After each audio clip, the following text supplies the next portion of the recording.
Okay, we are in there. All right. Okay. Let's see.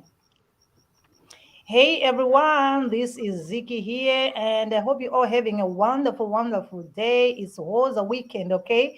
I don't know what you guys are doing for your weekends, okay? For me, in fact, it's already Sunday here because it's after midnight. So, yeah, so we are back again with another discussion, but this time around, I'm going to be talking to my sister, Aunt Leslie. She is a Zimbabwean living in South Africa. And unfortunately, like I promised you guys, we're supposed to be having our guests, the ones that I spoke about. But unfortunately, one of the guests has something to do, so they couldn't come today. So we're going to be having them next time. And also, I saw that the brother, the Komoso, who passed away who was shot in Chicken Farm, was also buried today. We say, may his soul rest in peace. Okay. And I also hope that everyone out there is doing okay, right? So today we're just going to be a little bit quick for the first time, and then later on, maybe we'll start talking about other things because I think we have so many things to talk about. Okay, but first of all, today I do have Auntie Leslie. Auntie Leslie, she is a Zimbabwean living in South Africa. So we're just going to be talking to her, as a Zimbabwean first-hand person who is in South Africa. We just want to know how she's faring and many other things. Okay, thank you, Auntie Leslie, for joining me. Okay.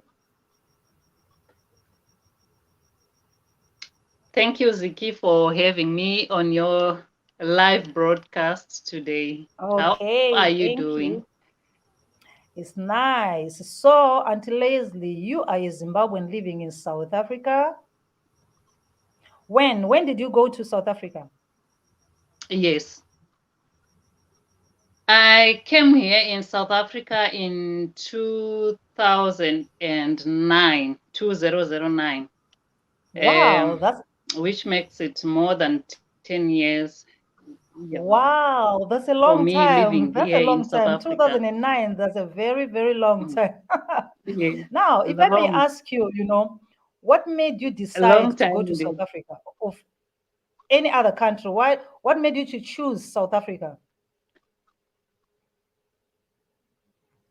Uh, Because, a whole lot of people were migrating to South Africa because of economic hardships.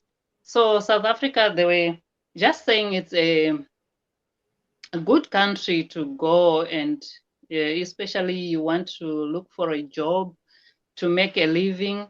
It was people were just referring South Africa as a good country. So It's a that's good when I place, right? decided I must come. Yes. Wow. I can imagine like someone making a decision to say, okay, let me just go and try and, make a living somewhere else. How hard was that decision to make? It was hard. It was hard indeed. Especially leaving home, leaving children, leaving family behind, making a decision to go to another country. It's not that easy as people might think. It's quite a hard decision, but due to circumstances, due to conditions, it will force you. You have to go. But it was Hmm. quite a hard decision. I remember um, the first time I left my small child, she was only 2 years, and now she's grown up. She's around seven. She's 17 now. It Wow. wasn't easy, as a woman to leave a child who is only 2 years old. It's not Hmm. something that is nice. As women, we want to be around our children. We want to see our children growing. So, but due to circumstances, due to bad situation, it forced me to come to South Africa Hmm. because I had nothing to do back home. If I had something to do, it wasn't paying enough that I could sustain my family. I could feed them. I could take them to school. all the whole stuff. So it was Mm. quite a difficult decision, I'm telling you. Mm. Mm. So your child, you said Mm. now that your child is 17, and when you left home, I think the child was around 2 years. Where is the child now? She's still back home. She's still back home. She already completed the O levels now. Um, so I would only go home once a year. That's December time, and that's where I would see my children. Yeah, she's now grown up. Mm. She's a big girl now. She's As a still back mother, home. to stay away from your children, I know it's very, very hard. And at the same time, you also want to feed your children. How easy has it been for you, to find something to do in South Africa? How easy was it when you first went? You said you left in 2009. You went to South Africa in 2009. Was it easy for you Yes. to quickly get a job or to get something to do?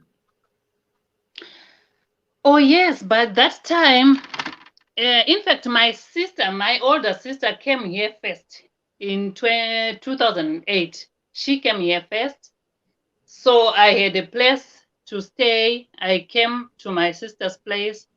So it wasn't that hard for me to get a job. I didn't stay for a long time without getting a job. I only Mm, stayed maybe, I think, about 2 months. Then the third month, I got a job. I started mm, working uh, in 2009. It was when I came, it was 2009 July. mm. So 2009 September, I got a job. So I started Wow. working. It wasn't that difficult.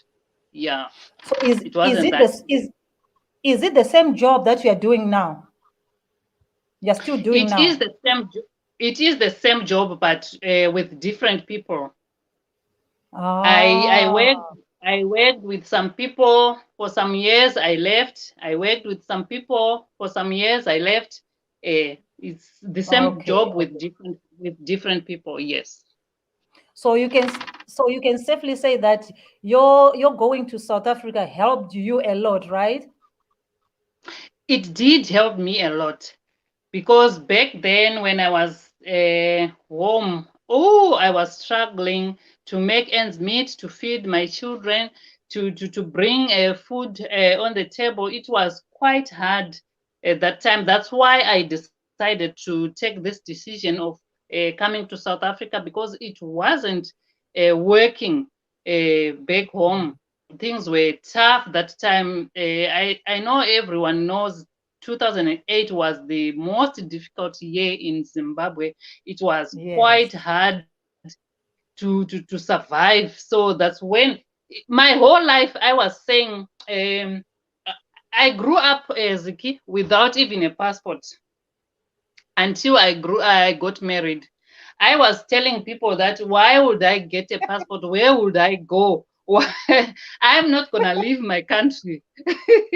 Wow. but But that time I had to apply for an emergency travel document, ETD, because Wow. things were tough. Now I had to come because it was difficult to feed my children, to make them go to school, to pay for their fees. Mm. Hey, it was difficult. Yeah, So when it you was came to quite South difficult. Africa, okay. So when you came to South Africa, how was your relationship with local South Africans? My relationship to local South African uh, was good. Even today, it is good. I Mm. can't complain. Um, I haven't met any. I haven't had any bad experience with South Africans since I came Mm. here. Although I hear stories here and there, these things are happening. There's xenophobia there. There's what? There's fighting. There's this. But I personally, I haven't seen all those things. I had quite a good relationship with South Africans, and I am working for South Africans, and they are quite good. I can say yes. Mm. Wow. Mm. What about you were observing your fellow Zimbabweans, maybe who live around you or your friends at work? Have you ever spoken about your experiences or your encounters with South Africans? Yes, some of my friends will say they've encountered difficulties in staying with South Africans where they are renting in their workplaces, especially those who are working together with South Africans. I heard a lot of complaints that they are facing Mm, some challenges at their workplaces, especially when Zimbabweans are being promoted or getting favors from their bosses. Is those kind of things that it doesn't go well with South mhm, Africans. mhm. Yeah, so I heard those kind of stories. Yes, it So, happens. so when it comes to like services like maybe going to the hospital, going to the shops, have you ever made any discrimination? Have you ever been told, you are Zimbabwean or you're a foreigner, you cannot come to this hospital or anything like that? I have been going to a hospital since 2016. My life has been going to hospital to see the nurses because I had a problem um Mm, since 2016. So I had to go for mm, checkups and all that.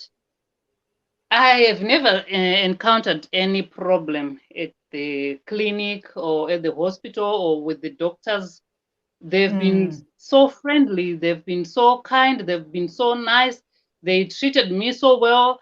They've never even bothered to ask me where are you from or what are you doing here, or they just accept me as a patient at a clinic like how they accept any other patients at clinics. So I have never mm, have any problem at clinics and hospitals personally.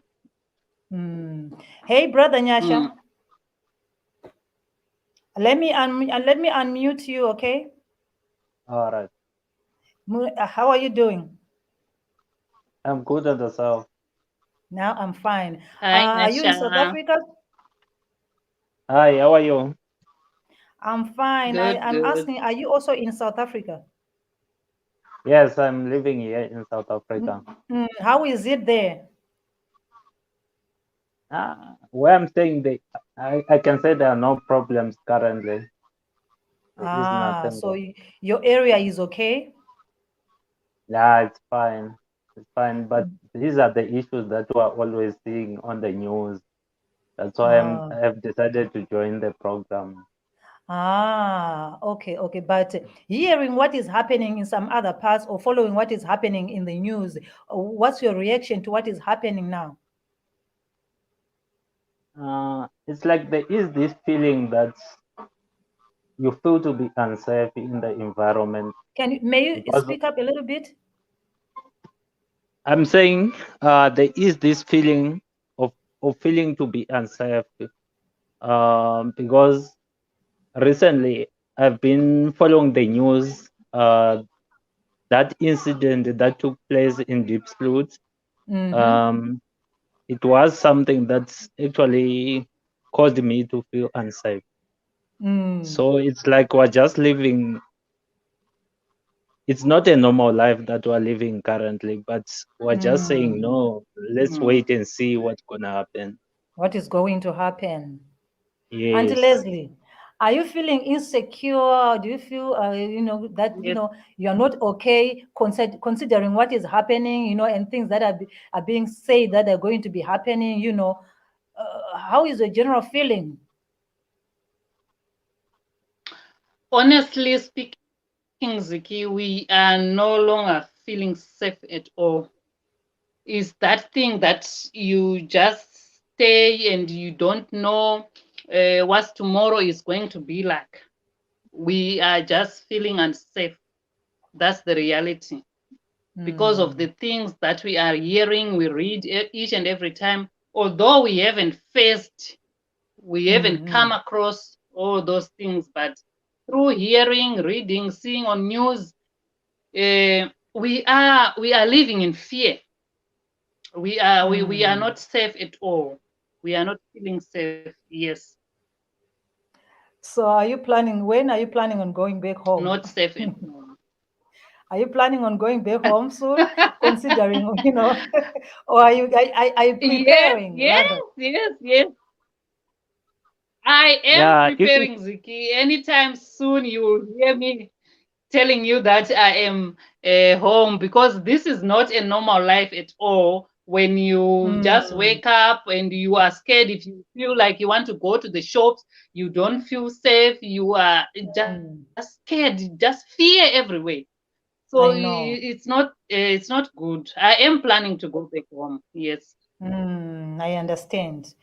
Nyasha, Mm. yes, you yeah, too. it's not like there is this thing that I'm currently busy with. Yeah, Oh, use your earphones close to you. yeah, I'm saying the main challenge that I have, I'm currently studying towards my certified accounting theory. It's a Oh. postgraduate qualification. I Mm, graduated last year, a big Bachelor of Accounting Sciences through mm. UNISA, and like now I was studying towards a postgraduate diploma in Ah. accounting sciences. So this thing is now affecting me socially to an extent that it's also affects the Mm, way I'm studying mm, as well. mm. It's Yeah, true. It's true. yeah, Uncertainty and fear.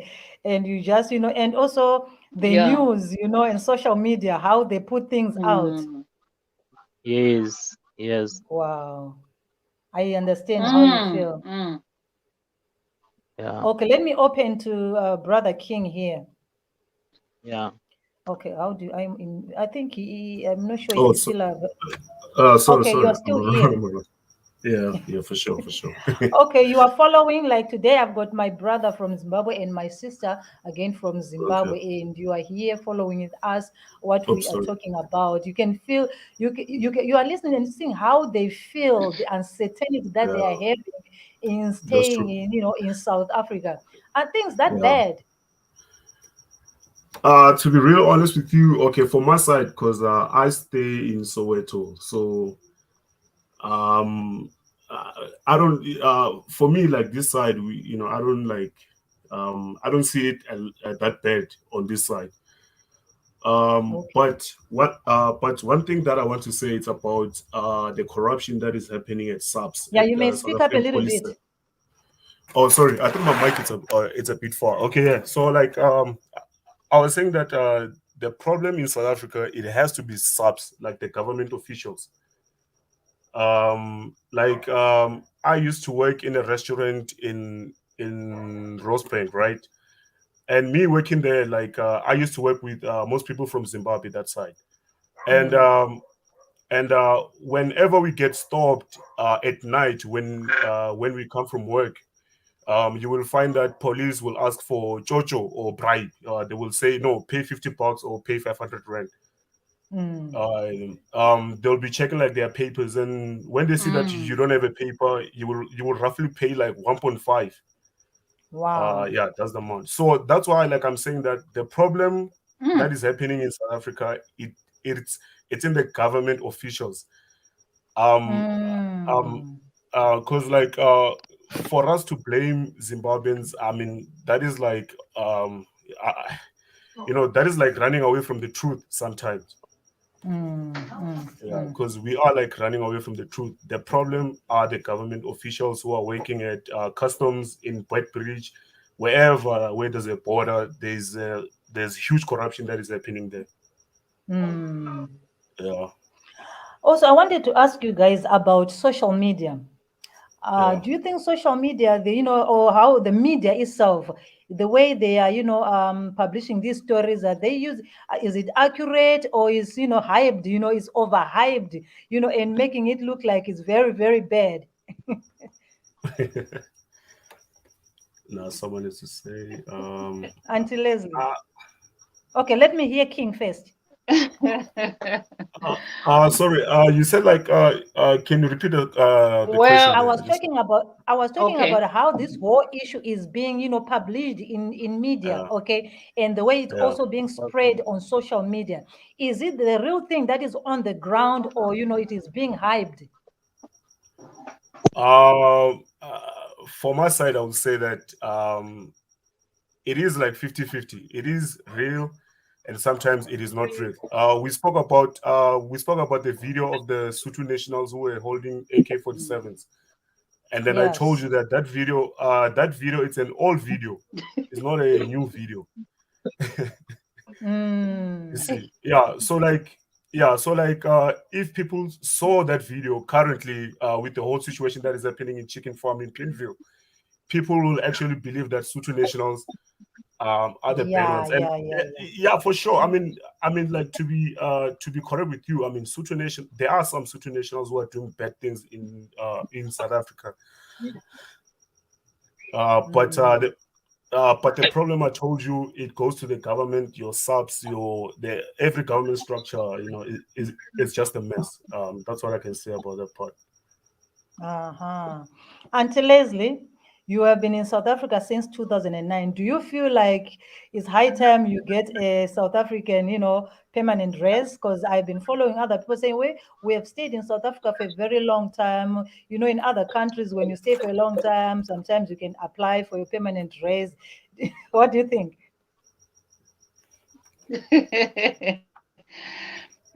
I was so much expecting that, Ziki.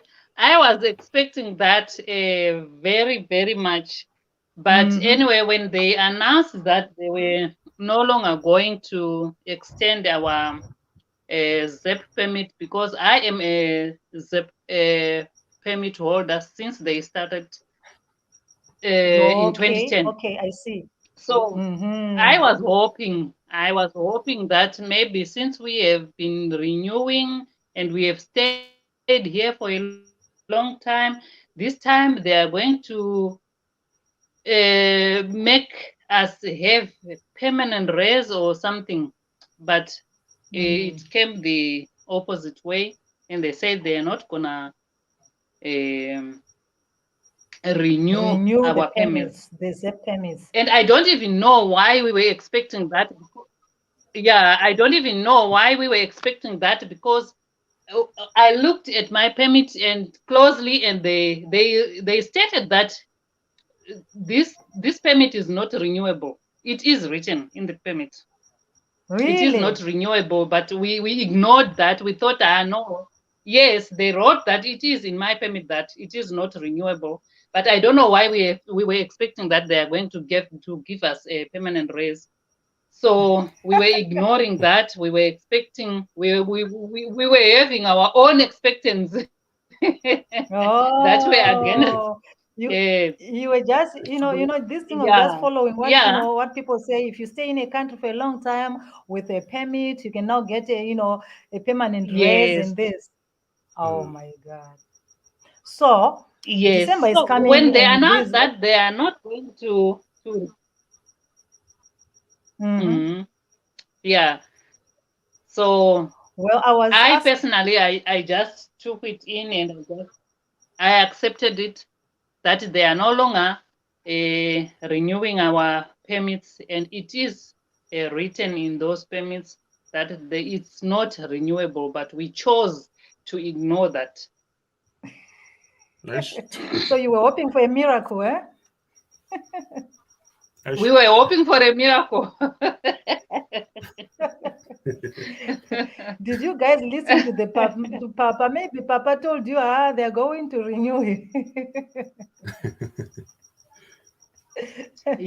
This papa of today, they will tell you this and tell you that, of which it goes against the law of the country. I don't blame Mm, them. The South African government, they helped us. I personally, I don't have That's true. anything to hold against them. They helped us a lot. Yeah. I was just mm, That's thinking to true. myself, from that time that I came here, if I was in my country, what was I going to do with the children? How I was going to bring them up? with the hardships that we were facing in our country. So I am True. thankful for what they Yeah. did to us. Yes, That's true. and I am thankful. Mm. Nice. It's time Any now other plan? to do something. Yes, it's time to do something. Are you, do you have any other plans, like, because they're going to expire in December? My plan is going back home, Nice. and if there is anything that I have to do, I will have to do it back home. I'll see what, where there's a will, there's a way. There's a way. So I will Away. see what I will do. Yeah, well, when I get home, I will see what I will do. So in all these years you have stayed in South Africa, what do you say were some of the challenges that you faced?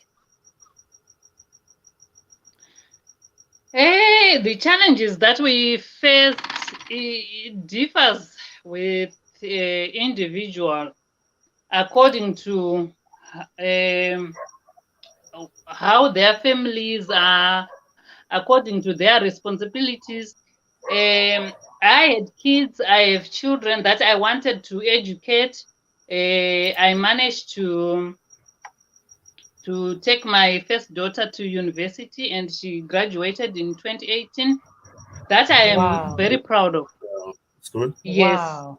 Good. So we faced the challenges that we faced are that when you are living in a foreign land, it's not like you are in your country.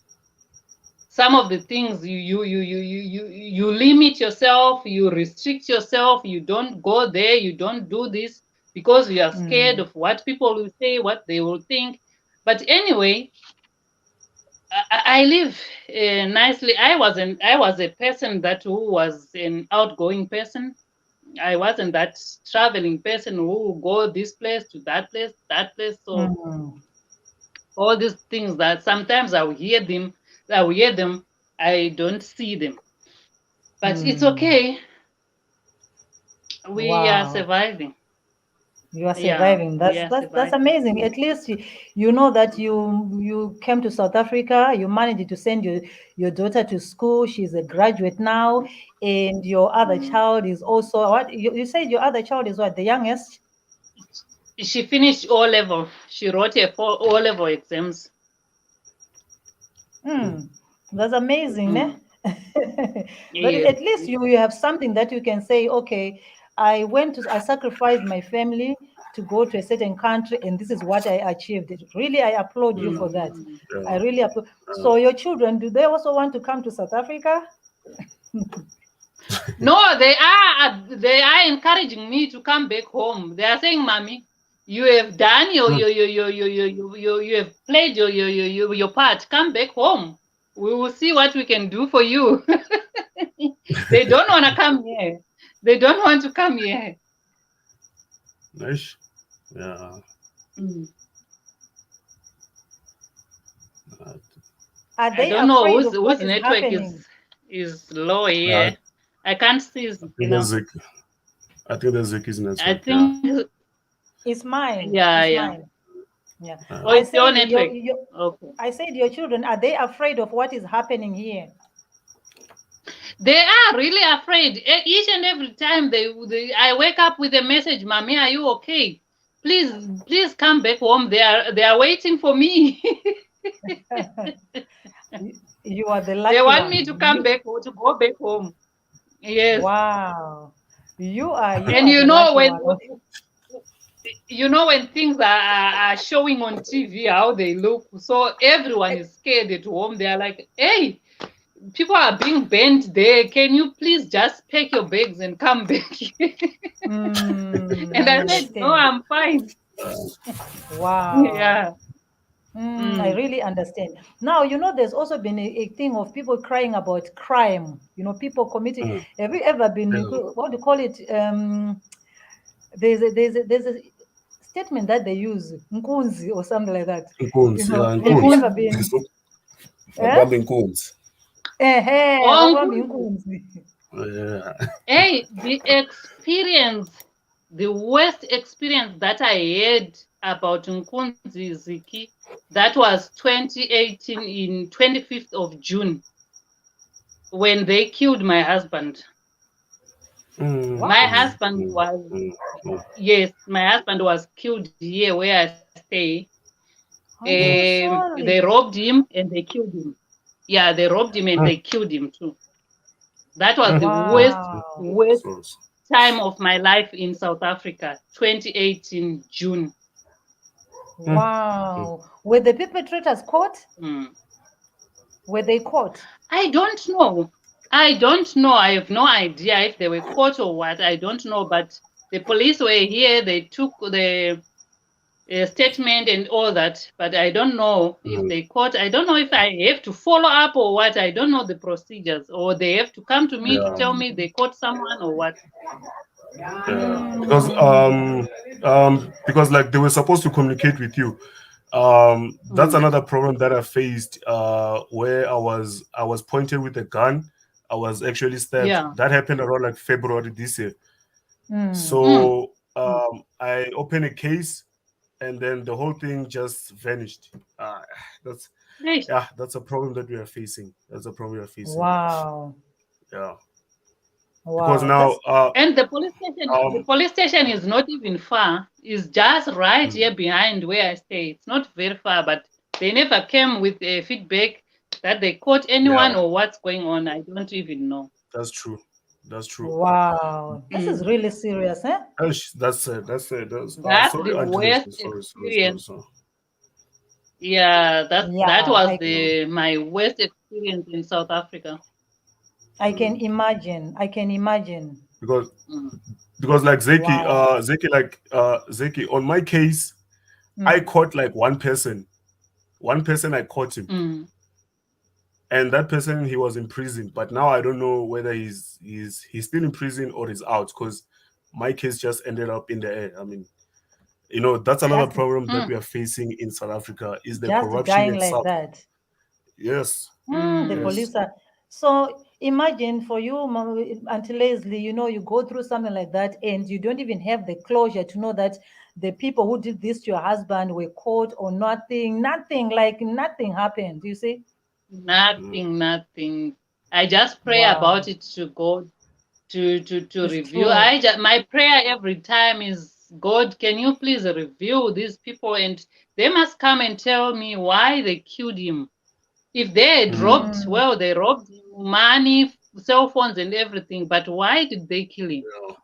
yeah, criminals, Mm. they're heartless. They are heartless. yeah, Just Yeah, look at what happened yeah, to other, exactly. they are just heartless criminals. yeah. Wow, Yeah, That's that's true. really, exactly. But that is really, really sad.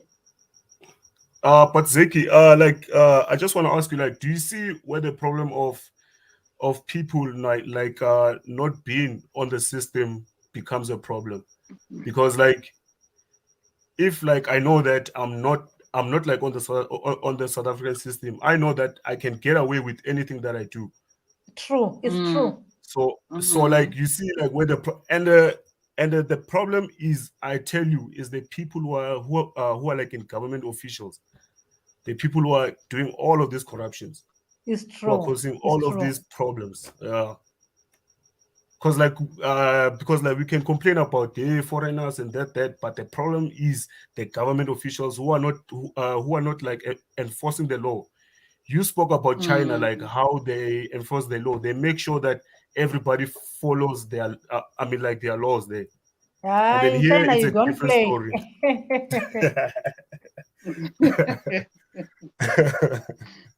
At least you know you are safe. They don't Yeah, play. They don't play. They don't play. yeah, yeah, yeah, that's true. Otherwise, Mm. you hear some stories here. They don't really play. Really, I'm so sorry, Auntie Leslie, about this whole situation. And I'm just hoping that, that closure will come to you. See, these are some of the problems, that happens. And there's some people who were Mm. saying working in South Africa is illegal. Auntie Leslie has got a permit. She said it in the beginning of the video. When she came to Mm. South Africa, she got a permit. So there are some Mm. people were asking here, maybe they came later on. They didn't hear that part. No, no, She no, has a no. permit. Mhm. I started with DZP, ZSP, and now ZEP. All those three permits that we were issued to Zimbabweans, I got them. I got So she them. is documented, guys. Okay, let's be kind out there. All right. Anyway, so now I think also until I think this explains also why the kids are saying, "Mommy, please just come back." Seeing that Yeah. mommy is there, things are happening, and this thing happened to daddy, so they just feel like you are not safe there. I think now it's justified for Yes. the kids to say, "Mommy, please come Mm, home." that's Mm, true. mm, mm, mm.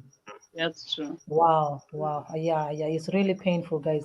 Anyway, now generally, what advice would you give? Other Zimbabweans, there are Zimbabweans who are undocumented who are in South Yeah, Africa yeah, right now, it's okay? true. And this is the huge issue. This is like the main issue that is there. Hey. And recently I heard that Hey. they are going to be opening some refugee centers or something. Have you heard Hmm. about that? Oh, nope, nope, nope. I didn't hear about that part. No, Nah, no, I nah. didn't hear too. Ah, they are going to, I think it's starting in, I forgot the date. I heard it here. Starting in May, all those undocumented or those who have never applied for asylum, they are free to Mhm. do so. It's right now they're doing registrations online. They want to document people. Yeah, that's good. I mean, that's good. Like that is like what is needed actually, so that Yeah. anyone can be safe. Yes, true. So Yeah. we are just hoping that people will not ignore that thing also, until that such a time that it will close before people apply, because people have been given this opportunity to register themselves and be documented properly. I think Yeah. right now they're doing online, and I think they're going to be given these appointment dates, everything like that. But it's all now being done online, the registration. Okay. That's good. That's good. Mhm. Anyway, so But also I wanted to even ask you Ziggy, about the entitlement. even if, Okay, go ahead. or I was about to say, in my advice to the people of Zimbabwe, even if we were going to be given the work permits, even if they are going to get those asylums, but are they still safe to stay here? Because the people who are worrying them, who are banning them, who are doing all this sort of, are not the government people. They are just majority. They are just general people. Mhm. Even if you have your Wow, permit, they can still torture you. They can still do whatever they want. Are we still safe with our permits, with our asylums? that's the My issue. advice is to those who can manage to go back. Let's just go back peacefully. Mm, We were mm, helped for so many years. We are Yeah, thankful, Lucy. and we you are love right. that. But Mm. can we just So, go back home while we are still mm, alive? Yes. mm, Ash, mm. Ash, Ash, Mm. Ash. So you are agreeing that it's time to go home. Ah, okay, Auntie. It's time to go Okay. back home. I know people Mm, are saying whatever they want. We will go whenever we want, but no, it's time up, guys. It's time up. It's time to Mhm. pack our things and go peacefully. Mm. Ash. mm. Yeah. It's true. It's In true. a, in, in So let me. a, I personally myself, in a few days to come, I will be going home. I'll be going home in a few days to come. I'm going home. Mm. Hmm. Yeah, South Africa hasn't been really. It was kind to you. You were able to educate your children, everything, but also I think for you, these are some of the things that we have. Like Yes. you are forced to leave your home, and then things like this happen. You left your home as a family. Now you're going back alone. I know Mm-hmm. it's really difficult. It's very, very difficult. Mm-hmm. Lozi, you're welcome. Yes. Mm-hmm. It's quite Let me difficult. Let me unmute. Is it me who muted him? Okay, he muted himself. Okay, let me add. Okay, 1, 2, 3, 4, 5. Okay, Lowe's is still muted there. I thought Yeah, I can he's see on he's the mic. muted here. Okay. Hello. Hello. Hello. How are you, Hey, Zeki? Hello, how are you doing? I'm good, Zeki. You are following what Thanks Auntie for Leslie giving. is talking about? Yeah. But I just wanna go back slightly to address the issue of crime in South Africa. But anyway, I'll start by greeting you yourself, Zeki, and I appreciate the chance for giving me to get to the panel. And I'll greet everyone on the panel, Auntie Leslie, Lesile, and the key. Hello. Okay, I will try to break down the issue of crime in South Africa, even if maybe it's not relevant much today, looking at the title of what you guys are No, discussing, it's because I think, sorry to cut you. It's really relevant because we also have until I don't know if you follow that Auntie Leslie's husband is a victim yes, of crime, so it's relevant. yes, which is really a sad story to hear that. Look, you lost your husband. I hope you coping, but unfortunately no one can overcome death. You just have to tolerate it. It's life, but I wish if it didn't happen.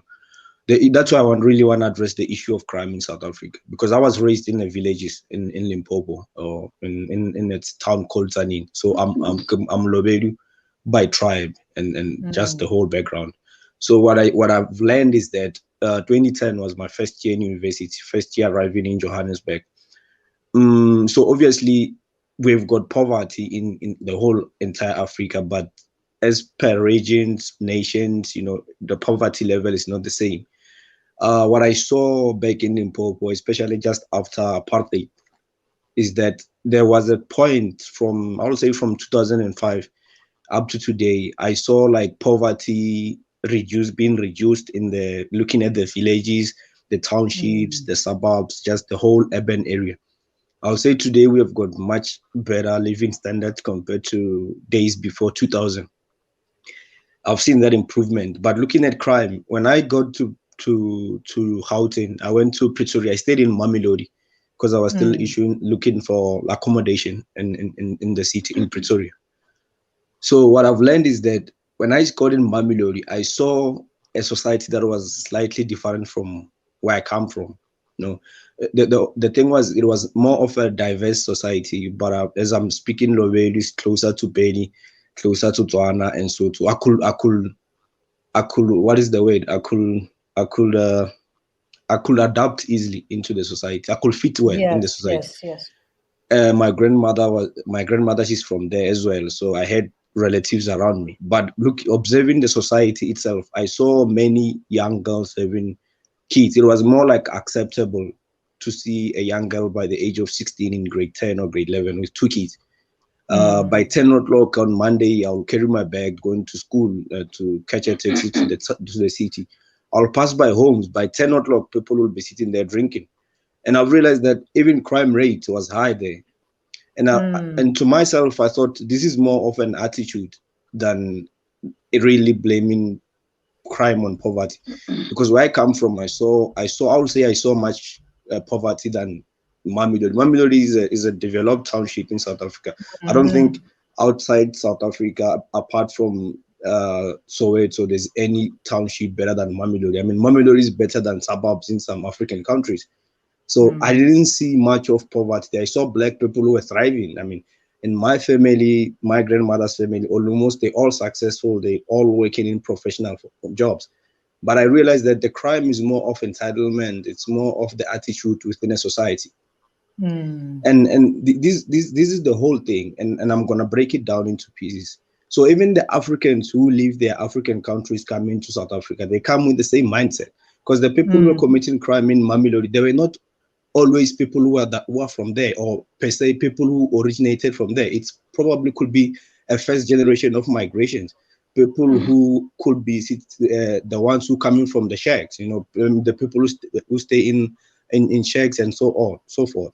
Just like currently I stay in Cosmo City, which is closer to Deep Sloot, and there's another area closer by which is it has got shacks. And I've realized that people who commit crimes in Cosmo City, most of the times they come from those areas, and sometimes they not people who originate from Gauteng, and beyond that, some of them are not even South Africans.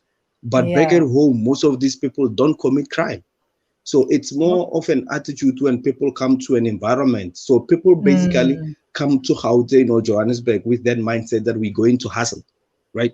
So, my point is South Africa is struggle. It's suffering being the most economic influence country in Africa. So when you're in a position of South Africa with a government that is trying to use Ubuntu instead of applying practical solutions, a government that wants to ignore certain things in order to be praised, to be seen as like an Ubuntu government, then Uh-huh. certain things are going to happen, because now you find someone living Nigeria, they don't have a degree, they don't have a in their accounts, they don't have enough money to live in South Africa even for 3 months.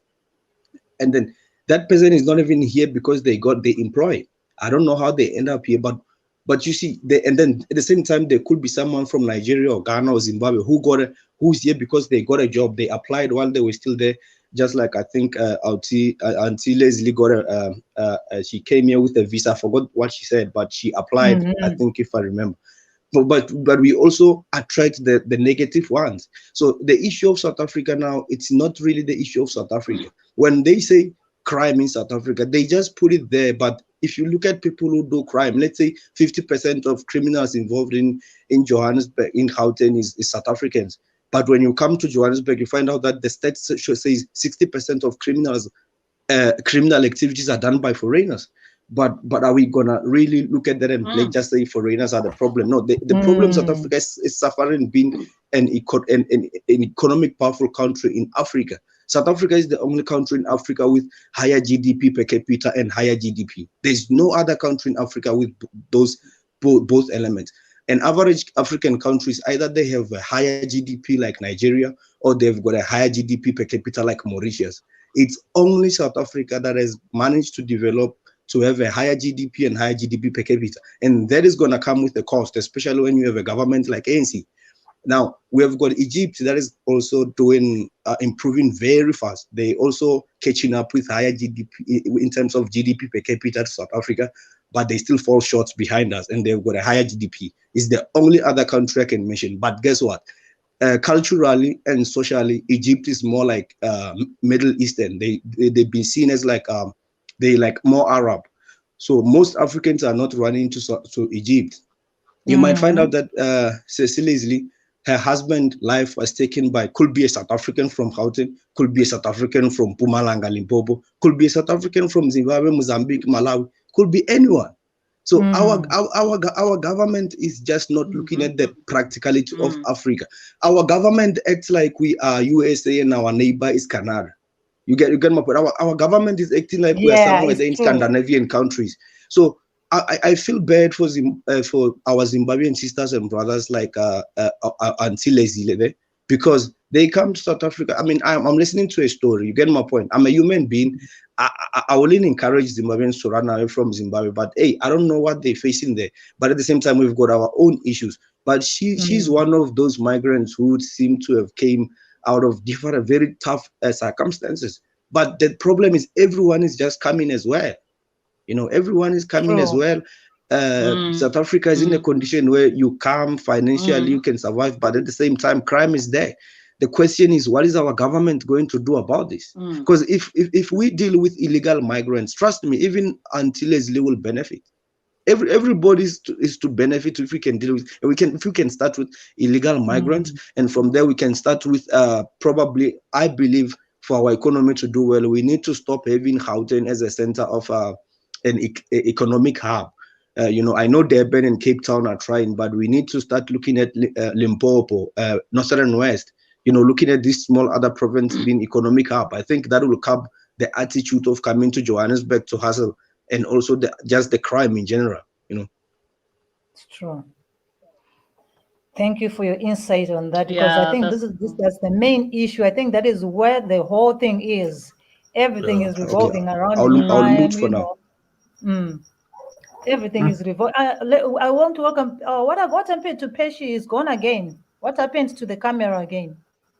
It's Oh, disappeared. yeah. I think they're having Oh, problems in connecting the camera there. oh, I'm Yeah. not sure what is happening. King, are you still there? Yes, uh, Vicky, I'm here. I'm Mm, still here.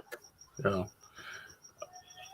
To be real honest, what like Lozi said, I mean, it's 100% the truth. Um,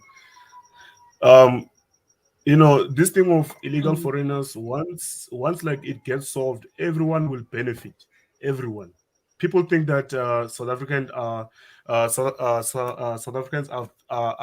being unfair on doing that, but it has to be done in order for um like um in order for our country to be like in a another better position, that I can put it that way. Because like what happened to Auntie Leslie, like what like Lozi said, it can be anyone. It can be a South African, it hmm. can be an immigrant. I mean, it can be anyone. mm, So we are trying to avoid mm. such things of people getting killed and then the cases they don't get solved. That's the problem. True. That's the problem. I think that is the issue of, someone gets killed and the issue is not solved. They don't even have any communication and anything, you know. Yeah, Uh, yeah, Someone is saying what there. Let me just read some few comments as we move forward. Someone is saying, sure. okay, not only the Zimbabweans, you should also, talk about the Nigerians. I think Yeah, this one here revolves around what we have already spoken about. yeah, Another one was saying what? Okay, I wanted to ask again, guys. There's an issue like I was talking about Lozi. I don't know if you followed me, where I was talking about the documentation of Zimbabweans or foreigners rather who are in South Africa who have not been documented before. No, I came across where they're saying they're now documenting them.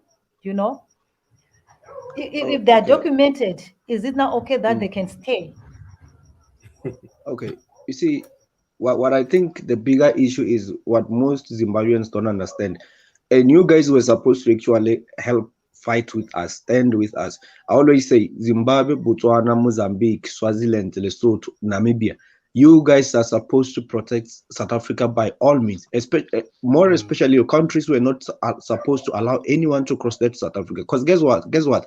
When South Africa is doing well, you guys are benefiting. The problem is at the moment, I don't think our government can even allow to say, let's say, we want to give Zimbabweans permits. The problem is everyone is in South Africa. It goes to a point where the Nigerians are here, the Ghanaians are here, the Senegalese, the Togolese, mm, the Sudanese, the Kenyans. It's just the numbers are different. The Tanzanians, certain nations will have their large numbers here, but South Africa is the only country in Africa where you can find the entire continent here. So yeah, it also now it's firing back on you guys, because you guys, when you look at South Africa, you look at South Africa at the lens of what you guys can benefit. At the moment, mm, I will never even encourage our government to even issue one residence to a Zimbabwean or Mozambican or mm, Botswana, because you guys also allowed this mess to happen, and you must pay the price. I'm saying all illegal immigrants pack, go home. The legal ones who are here, we need to put a serious scrutiny on looking at why they're here. If you're here working at the restaurant, pack and go home. If you're here driving a truck, you must go home. If you're here let's say you are a teacher, but you are like a science teacher, you're maths teacher. Mm, If you are a yeah, doctor, you're specializing, maybe you're a heart. Look, I'm gonna be honest. I'm for my people, honest. I true. walk outside. I see South Africans living in Tembisa, South Africans living in South Africans who are struggling. I want to see that over. And you find that immigrants are also putting checks on our ground. There's more checks in South Africa than Zimbabwe. And some of those checks yeah. is Mozambicans, Thanks. Malawians who stay there. But when they laugh, they say, oh, South Africa is full of checks. You guys never take, in fact, you guys help them to laugh at us. So I don't care Thanks. anymore. It's firing back to Zimbabweans because you also allowed this mess. If your president could have also secured the borders, then not allow everybody. Remember, the people who are crossing our borders, it's not always Zimbabweans. It's just that they can use Zimbabwe to pass through. And you guys allow Mm, this. So now we Mm, all gonna pay the price. My Mm, people, the people are rising on the ground. Remember, in South Africa, the people govern. It might take long, it might take the coming 4 years or 6 years, but the people are gonna mm, win eventually. That's what's gonna happen. And South Africans yeah, don't care anymore.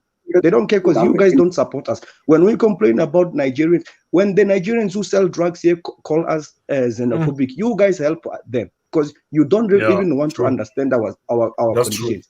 A Senegalese will accuse South Africans of xenophobia. You guys will scream and help them, but you forget that South Africa is housing millions of your people. Which country in Africa is more welcoming more than South Africa, guys? Let's be honest. There's none. Zimbabwe, you guys are our brothers and sisters. You were supposed to stand with us, support, protect South Africa, because it's gonna be at your own benefit. But no, you allowed the entire thing of immigrants with this stupid government called ANC to just go on this like this. The people are fed up. That's the thing. They don't care anymore. People look at you. People are desperate. That's the thing. South Africans don't hate Zimbabweans, but people are desperate. You know what happens when people are desperate? When people get desperate, yes. Vusi, are you there? They can do anything. Yeah, they can do anything. Yeah. Okay, so what's your contribution? Vusi, are you there? Okay, thank you. It seems like there is an echo here. Yeah, you maybe might need to disconnect one of your gadgets. Thank you. It seems like there is an echo. Maybe might need to disconnect one of your gadgets. I don't know which one. I just got only one on. Let me do this. Can you guys hear me? Yes, we can. Sure. We can hear you. Okay, this issue, you know, it's not a simple issue, and it cannot be looked at in terms of foreign, illegal, legal, South African, African. It's not so simple. It's not about people coming into South Africa. There is a greater picture here that we are not looking at. The reason why people move from their countries, if we, let's forget governments for one thing. The reason why everybody is moving is livelihood. They are looking for livelihood. Now, if, let's say we delete everything, now let's just look at South Africa. The entire land of South Africa is bigger than the state of Texas, which has 40 million people. But the amount of land where people are living off of is less than 10% of that land. So there is no way you can sustain the entire population just of South Africans on that 10% of the land. It doesn't matter whatever economic structure you have in your mind. Resources and sustenance, they depend on the land. That's why these white people hold on the land. They know that. So Zimbabwe, another funny fact, they say they took back the land, but more than 70% of the land today is owned by whites. I'm in Botswana. More than 90% of the land in Botswana is owned by whites. More than 90% of the land in Namibia is owned by whites. We are not seeing the main problem here. Of course, South Africans, they are feeling the pain, like this brother is saying here. They are feeling the pain because there's been 2 rand there, which we've been running there for all of us. Can I disturb you? Okay. Can I disturb you? Yeah. Who is speaking here? Is it Vusa? It's Vusa. Yes. Can you please mute a gadget on your background? Yeah, mute your gadget on your background. Yeah, the background, sound is coming too much. Maybe you can put some earphones or something, or your headphones.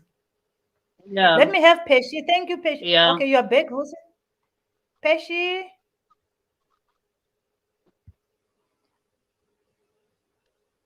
Is Peshi around? No. Okay, Vusi. Vusa. Sorry, I say Vusi. Okay, he's gone. Peshi. Yeah, Vusa can carry on.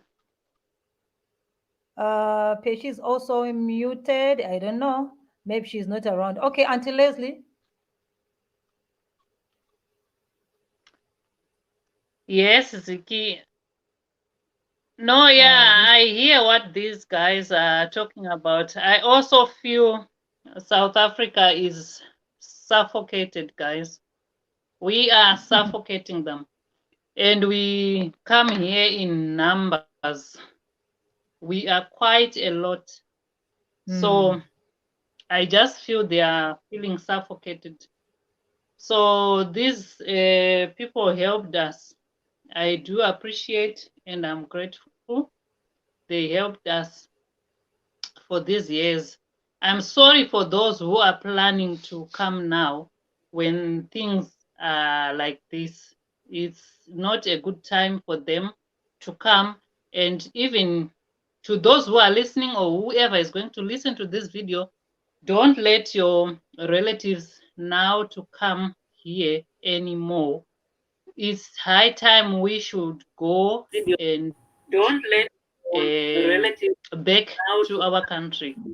We have stayed here, we were welcomed, we have overstayed our welcome. So it's high time for Zimbabweans to pack our bags and go to those who have places. I know and understand some of the guys, they don't even have places to go. Some came here because they were running away from political something. Some came because they were in differences with their families. They do not have any plan. They did not even plan to go back. But it's high time they should fix their life, because we cannot. This is life. This is not life, guys. To wake up and hearing stories of, hey, go back home, do this and do this. This is not life. The truth is, we have overstayed our welcome in South Africa. We should, it's high time for us to pack our bags and go back where we come from. I know Okay. some of people are going to get irritated. Some of people are not going to take this lightly, but I am telling the truth. This thing is not going to stop. This thing is going to go on and on and on. And it's not life to wake up and hear this. There's fighting there, there's Dudula, there's what. This is not life, guys. We need to go back. I am reading some comments here. There is another lady, she's in Nancy office. She's saying, me too, I'll be going back home. Nancy says, I'll be going back home too. Yes, let's go back home, guys. Hello. Yes. I am advising Yes. people. I know some of the people, they don't even want to hear about this, but I am advising every Zimbabwean. We have overstayed our welcome in South Africa. It's time. They helped us. We need to appreciate and be grateful.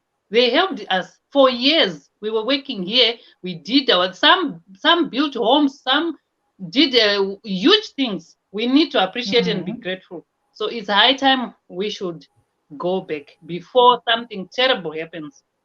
That's my Yes. message. Hello. Okay, Hello. Busa, you're back. Yes. Thank you. I've tried to sort out my issues. Okay. Auntie Leslie, what you're saying, while I agree with it, I would like to add something onto it and also speak to everybody here. Yeah. You know, there's an old adage which says, divide and conquer. Now, if you don't realize that in this world we are living with enemies whose only sole mandate is to conquer us, is to plunder and loot our land, you are not going to get the right picture of this whole thing. I am sure when they are watching this, they are very happy when they hear us saying, now it's time to go back home. Because that is said not with joy, it's said with pain. It's somebody who's living and saying, okay, you South African, I'm leaving you. You will see when my turn comes, when I have the upper hand, you will feel But my Vusi, pain. You know? but Vusi, So, but, Vusi, yes.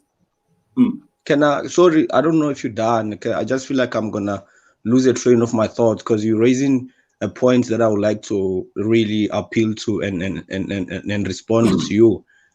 Can I do that? I don't Go on. wanna get on your Yeah, way if go you on. I've Okay. still got ways to go, but you can go on. okay. I'll let you talk. Look, I feel like you're having a Pan-African approach with this whole thing, and that's a pipe dream.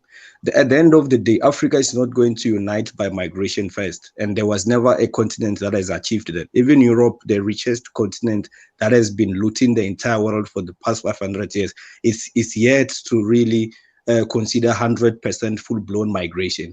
What we're going to unite on is starts with manufacture. Our leaders talking the same language. Same language, I'm not talking about literal language. I'm talking about the principles.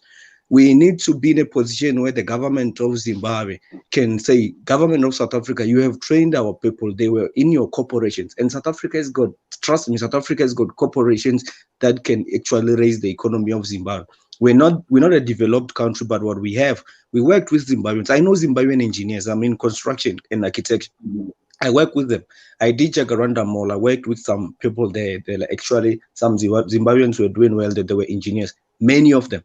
These are people that they can go home and transfer those skills to the country. You must stop looking at this with the approach of me running away to the country. That has got nothing to do with African people and African unity. That's more like you obviously not going to run to Burundi. You're going to run to Botswana or Namibia or South Africa or Morocco. You obviously, people are going to target the countries that are standing. And that's going to send Africa backwards, because we're going to destroy the only countries that are supposed to drive the engine of Africa. South Africa now is supposed to drive the engine of Africa. But how South Africa is going to drive the engine of Africa when migration is going to collapse it? South Africa need to implement. Can I finish? Let me finish this statement. South Africa need to take its corporations and spread them across Zimbabwe so that the Zimbabweans can use their skills there. When we all come to South Africa to compete for the few corporations here, which some of them are owned by multinational corporations and white South Africans, it's just not going to end well. And they don't care about you. They benefit. They're waiting to exploit you. It's not how it's going to work. Okay. I think if you had understood me, the first thing that I said I agree with Auntie Leslie when she says it's time to go back home. That one I agree with. And what you are saying, to an extent, I agree with. I want to give you the bigger picture here. Like I said when I was talking before, when I had to leave, I said we have to realize that we are dealing with an enemy here. And the enemy is not like you and me. You are not my enemy. I'm not your enemy. Neither is the Nigerian your enemy. We have been squeezed of resources. Zimbabwe, do you know that in Zimbabwe, if people dig underneath their houses, they get gold there. But it's not doing them any good because there is a system that has deliberately squashed Zimbabwe. Of course, these things that we call our leaders, they are useless. I'm sure you can attest to that, looking at South Africa now. We do not have leaders in Africa. But we, as the citizens of Africa, if we do not stand up and look at beyond the issue of saying doing business is digging our resources and giving it to the West, we are still very far. We can do trade within ourselves. We can take over these things. These governments which we are relying on are bought and paid for. They are working for the Ruperts. They are working for the Boris Johnsons. They are not working for you and me.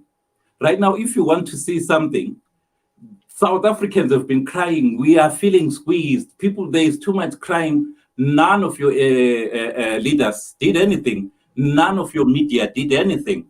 Now, when things are coming up, which are going to stoke flames of division amongst us, the media is up, is recording everything daily. We see somebody has been shot in Dupsloot. We see, and they make it like it slipped. No, he was shot by a Zimbabwe. No, he was shot by a South African. No, he was shot by a Mozambican. They are stoking those flames in the pretense of giving you the news. So somebody is trying to bring us to a point where we, even if we all leave South Africa, we are living, that's why I was saying we would be living with a mind to say, I am hurt here. We are not living to say, guys, let's go and put up our things like you are saying. You see, for us now, we definitely need to leave South Africa. South Africa needs to build its own Zimbabwe. And like you are saying, and when we are at par, we can come and join each other. That fine, that could be a way it should be done. But the main thing is we need to realize we've got an enemy who is stoking flames of divisions amongst us.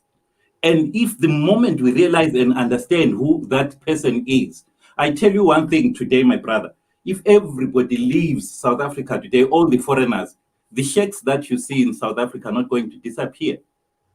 But Dispute is Busi, not going to disappear. okay, It's still going to okay. remain like that. It's still going to remain Can I can I fighting for those can I resources, those little resources. They strive Busi, when they strive amongst us. Busi, you need to make your Let points me and finish. give us a chance to speak. We need Okay, to yeah, respond go on. to yes. Your talking points take us back. Those are Pan-African talking points, and we had them couple of times. They don't offer any solutions. The issue we all Lozi, know may you who. speak up a little bit or maybe come closer to the Okay, mic? okay. Can you hear me now? Yeah. Brother Vusa, I was saying you're using Pan-African talking points. They don't work. We had these things many times. We all know who's the enemy. The enemy, we all know. We all know these things you're addressing. We all know where the enemy stays and where it is and how the global system runs. Here's the problem that you don't want to address, and you deliberately do it. You are doing this with intentions. The thing is, the entire continent, all our 54 countries, they're not performing at their best potential. It's not even the issue of the land, because if the land was the most powerful commodity in the age of technology, countries like Netherlands will be one of the poorest. What Africa doesn't have is it's the trade strength at the global level.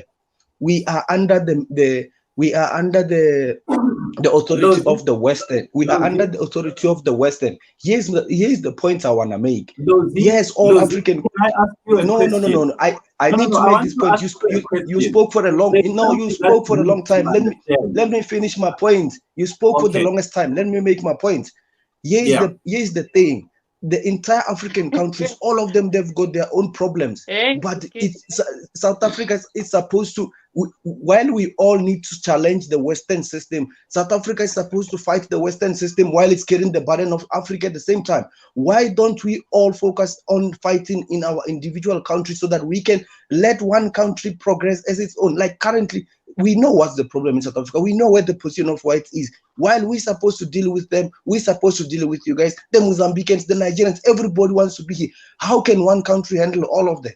That's the point you're missing, and you don't wanna face that. You don't wanna talk about that. Lozi, I keep saying when I start speaking, I agree with you. All of Africa can never live in South Africa. Do you understand that I agree with you on that? Do you understand? All of the nations cannot come and live in South Africa. That is untenable. It's an untenable situation. It can never happen. But I never said all can. I never said all can come to South Africa. You see, you're using talking points that are the talking points. We need to be careful. Listen to me with an understanding, with an intention to hear, not to answer. No, but you need to be accurate with what you say as well. You don't speak to win the argument. But there's no logical person who will think all Africa will come to South Africa. Let's look at the numbers of migrants. That I agree with you. Do you understand that I agree with you? No, you might think you agree with me, but the way you're talking, you're using the cheap code. You're deliberately using words in a specific way. The words that you know they don't mean what you say. Okay, let me give you an example. Let's talk about this COVID. I want to first of all, let me be clear. South Africans need to have South Africa to themselves, Zimbabwe to themselves, Mozambicans and so forth. That's not what we're saying. You know now, that's not what we're saying. Secondly, no. Okay, whatever the thing may be, but let me tell you where the issue is. Let me show you something. You know today that they say America owes 30 trillion. Who does America owe? To the World Bank. Huh? It owes more than 25. It owes more than 25 trillion US dollars to the World Banks, apparently. World Federal Banks, whatever. So with these banks, why do they keep lending America money until it's more than 25 trillion? That's the Western capital system. That's the Western capital system. Thank you. You need to understand that in Africa, we deal with real wealth. In these countries, they deal with paper money, transactions on computer. And they make the rules of the game. And we will never win as Africa if we are playing a game whose rules are made by somebody else and who the goalpost can change. You don't want to address the issue. You don't want to Now, address the issue. I'm coming to address the issue. I want to tell you something about, I'm responding to the point where you're saying Netherlands would be what, and land is what.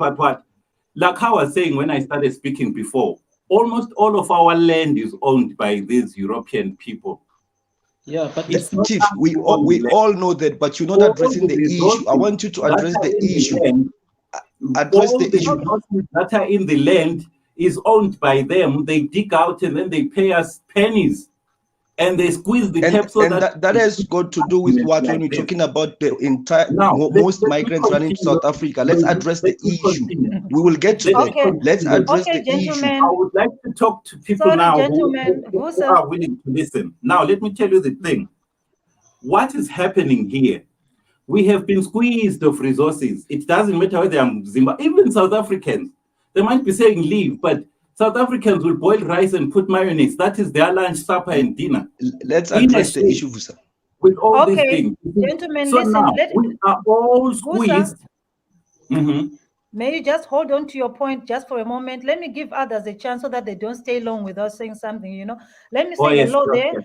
Hello there, please. May you give us your contribution? You talking to me? Someone is called hello there. I'm saying hello there. Oh, hello there. Sorry.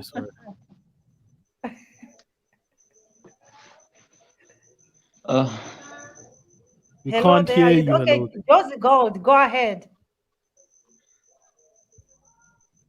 Hello there, we Greetings, can hear everyone. you. Greetings. Who's hello there? Oh, the other No, guy. there's Okay, someone sorry. written hello there. So Josie, go ahead. Yeah, there's a Okay. guy called Hello there. All right. Yeah, look, greetings, everyone. Greetings to my And may you fellow. please come closer to the mic? You still can't hear me even now. Now you are clear. We can hear you. Okay, look. Yeah, greetings, everyone. Greetings to my fellow South African patriots like Lozi and everybody in the chat. Look, for me, all I want to say is this whole thing is not working. There are too many people flocking to South Africa, and we can't handle that. There needs to be a plan in other African countries to fix their countries so they could stay in their countries and some of them could go back. Please We're not speak a little saying bit we up. hate foreigners. Sorry, brother We're Josie. not May you saying we just hate foreigners. come closer to the mic? You still can't hear me at all. Yes, you are not clear. I'm really, really close. I'm So I still don't not know what clear. is going on with your earphones or what. Okay. Look, I'm gonna go out and come back in. Okay, Hold on. okay. I'm going to put the link again. Thank you. Hello Yes, there. Are you there? Sister Ziki. Hello there. Speak. hello. We Yes, can I hear can. you. Now I just entered. Now I just I don't know what the topic of today, but I just want to listen first so that I can comment. Oh, okay. Just to hold on there. Lozi. Oh, okay. Thank you, my sister Zeki. Okay. Look, you see, Zeki, with panels like this, the other Africans, most of the times outside South Africa, they always want to shift the main topic. I actually respect my sister Auntie Lesile there because she lived in South Africa and she can at least be honest. It's weird because most of the times I find men are the most dishonest people, and I think it's because they know their responsibilities to lift their countries up and they ran away. The women are here speaking the truth. At the end of the day, as Africans, we all know who's the enemy. I mean, have we forgotten the colonization, and have we forgotten the aftermath of colonization? No. The problem is South Africa is asked to fight the Western system while at the same time has to carry the entire continent. And that's the topic of the day. I'm saying, yes, we all need to fight the Western system as a continent, but why are we doing that at the same time, expecting this one country to carry most of our problems? If we relieve South Africa of this other burden, is it not easy for all of us now to face the Western? The Western is a powerful force. They're so powerful that they've terminated the entire continent. How are we asked to fight the white while we carry the entire continent? And the white South Africans are actually tip of an iceberg. These guys don't even have power as you guys like to make them. They kind of like the gatekeepers. The powerful thing is the system they've built for the past 500 years. The system where it's built on backing up the dollar with the gold. The gold is not valuable than the dollar. The dollar is more valuable than even oil. How do you explain that? So that system is the problem, and all of us, we need to fight it, to face it. But at the same time, we cannot burden South Africa while we all know who is the enemy, but others are not willing to fight the enemy. They're willing to rest on South Africa in the meantime, while they don't want to face the problem. The problem of Zimbabwe was brought by the same system. Zimbabweans must spend most of the times confronting the same system and leave South Africa alone. If we are raising this as South Africans, we are saying, look, we are tired. We can no longer move with you guys from here. You need to make Zimbabwe stand. How are we going to talk about uniting Africa and trade if people are not ready to fight and stand for their country, Zimbabwe? We need Zimbabwe to stand up as much as South Africa so that we can all come together and face this enemy. If this enemy can easily come here and sanction us, are we going to rely on Zimbabwe that is already crippled? You literally asking us to confront this whole system, but you're not ready to back us up if they come for us, because you know you're not ready. So the problem there, it starts with us putting our whole entire house in order before we blame South Africa for everything. This cheap talk, this Pan-African talk that it's all about opening the borders. That's not how it's gonna happen. It starts with building manufacturers. It starts with exporting goods around the entire continent. It starts with building infrastructure in each and African country. And we need Zimbabwean men to be in Zimbabwe to build infrastructure there. We need that. We don't need them here in South Africa. Joseph, may you open your mic, please? Yeah, can you hear me now? Yes, we can. Am I clear? Yes. Yeah, look, Loz is just speaking facts. I Yes. mean, for Africa to work, many people are going to have to go into their countries and rebuild their own countries, set up infrastructure in their countries. It can't work when just one country is lifting the rest of the continent up. It's just too much. It's hurting our economies and it's affecting our lives. And for us, what we're doing and started doing right now is closing borders, maintaining and deporting as many people as we can now, especially in 2024 when the new government comes in. That's what we're going to do. So they're going to be forced to do that whether they like it or not. So this thing can't work. It's not working. Our lives are just not going as well as they should. So for me personally and many other South Africans, people need to start going back home and dealing with their own issues in their own countries. We're not saying we hate other Africans. We're just saying, hey, look, this is not working. And it's not working for us because we have our own problems and our problems are being compounded by other people's problems as well. They have to go face their own problems and we have to face ours in our own country. Immigration is not working for South Africans. Yeah, thank you. Thank you. Let me open. Hello Okay, there. guys, but my question, Okay, go ahead, Auntie Leslie. we do understand what you are saying, guys, but my plea is, can we just do that peacefully, without hurting anyone, without banning, without doing something terrible? Can we just Okay, address? Is there I need to any answer way that. that we can address this whole Look, thing I think peacefully? okay, I look, can can I hear I need some to answer echoes. you. I don't know if it's me or someone else. It's hello there. I think it's hello there. Okay, go ahead. Can I talk? Yeah, Okay, go ahead. someone's echo. Okay. Look, the whole burning, attacking people thing. Like, someone please mute your Yes. mic. Someone, is it Auntie Leslie? Please mute your mic. Or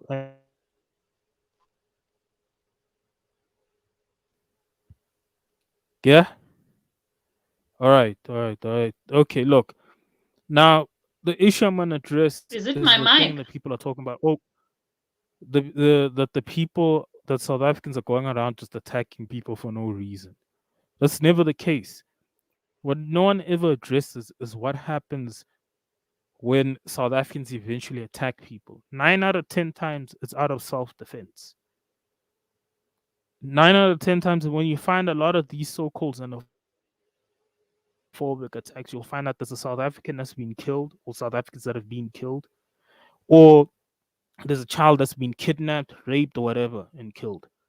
That's when people retaliate and people label that as xenophobic attacks, which isn't. It's people Mm. defending themselves. And that's just the honest truth. Many people disagree with that, but there've been many cases where that has been proven, where people panic out of fear and protecting themselves that, hey, look, we're being attacked, our kids are being attacked, our families are being attacked. I've never in my life seen people just go around attacking people for no reason. There's always a reason as to why people rise up and say, hey, look, we have to do something. South Africans have never just gone crazy and attacked people for no reason. I've never seen that. So when we say we want people to go home, we mean we want people to either one, look, you have to go home by yourself. And if you don't want to do that, the state needs to do that. Because the reality is a problem, because some bad apples from other African countries do enter our society and do terrible things to our people. I mean, they certain look, I live here in Johannesburg, born and raised. In some parts of Soweto, the railway lines have been removed by illegal foreigners. There was an incident this Monday where illegal foreigners shot a South African man and South African people. One or two people died in that incident when they were just confronting him, asking them, "Why are you removing our cables from the power from the local station, like the electric cables that supply them?" I mean, these foreign nationals, whether people like to admit it or not, are starting to affect our lives. Well, not starting, have affected our lives negatively for the most part. Does it mean that we all foreign nationals are bad? No. I'm sure most of them are good. But this thing is not working for us. I believe people should be deported or leave, like, peacefully. That's what I'm asking for. Look, if you have no skills, like something that you can contribute positively to our society, like a critical Mm. skill where no South African can do, that a South African can't do, you have to go home. Like there's no other way. There's no nice way of asking for this. We just can't handle it. We don't need more skilled laborers. And unfortunately some of the bad apples have also crept into our society, and that's caused a lot of tension. Are all foreigners bad? No, they're not. Hello. And most of us are not saying that, but we can't handle that. Okay. Yes. May I Thank throw in a word there? okay, thank you. Um, Thank you, Josie. Let me give a chance to Robert. He just entered the stream there. You can unmute, Robert. Hello, Okay, go hello, how are you ahead. guys? Can you hear me? We are fine. Hello? Yes, Yeah, we can hear you. thank you very much. Thank you very much, guys, for giving me this platform. Yeah, I agree with Uchozi and Lozi. Actually, South Africans are now fed up. And then, not to say we hate you guys, foreigners, but most of you guys that are foreigners, especially the ones that come illegally, so they are actually misbehaving, and now it's too much, guys. You understand what I'm saying? And we do have Mm, even those that come legally, so they overstay, because most of mm, them, they claim that they have legal documentations and all that, but that's a lie. Most of them, they come here claiming, like, tell me, is working at the restaurant a skill that is a scarce skill? There's so many Zimbabweans that are working in our restaurants. I'm not saying we hate you guys, but South Africans, they also need those jobs as well, because right now, high unemployment, I mean, it's about like how, like 40%, for more than 40%. That's almost half of people, the South Africans, are not working. And then mm. the moment South Africans now, when guys, we understand. True. My brother dropped off. Oh yeah. There Oh, was he dropped something out. said earlier. Yeah, he dropped off. There's something Okay, said go ahead. earlier that if all, let's say, if all foreigners left South Africa, would South Africa still have problems? And for me, is yes, but it'll reduce the amount of problems that we do have already that we don't need, that are caused by foreign nationals. Yeah. Uh-huh. Brian,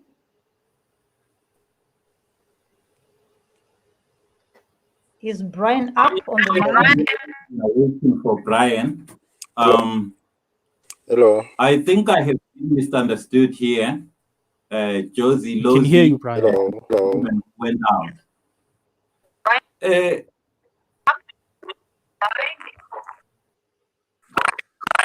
Can you hear me? Yeah, I think you're supposed to turn off your YouTube, like the YouTube Turn chat. off something. The YouTube Oh, chat. we are The having some YouTube chat. feedback from here. Close that Brian? window. Hello.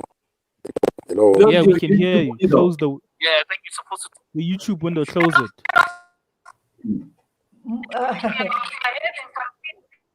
You can't listen to us on your YouTube channel when you are here. You know the echoes. Vusa. Okay. Thank you. What I'm saying is, maybe I have been misunderstood, and maybe when I came in, I spoke before really hearing what you guys were speaking on. First of all these guys, as you can hear them, it is true, it becomes very difficult even to breathe when you are kind of under occupation, when you've got guests who are misbehaving to such levels.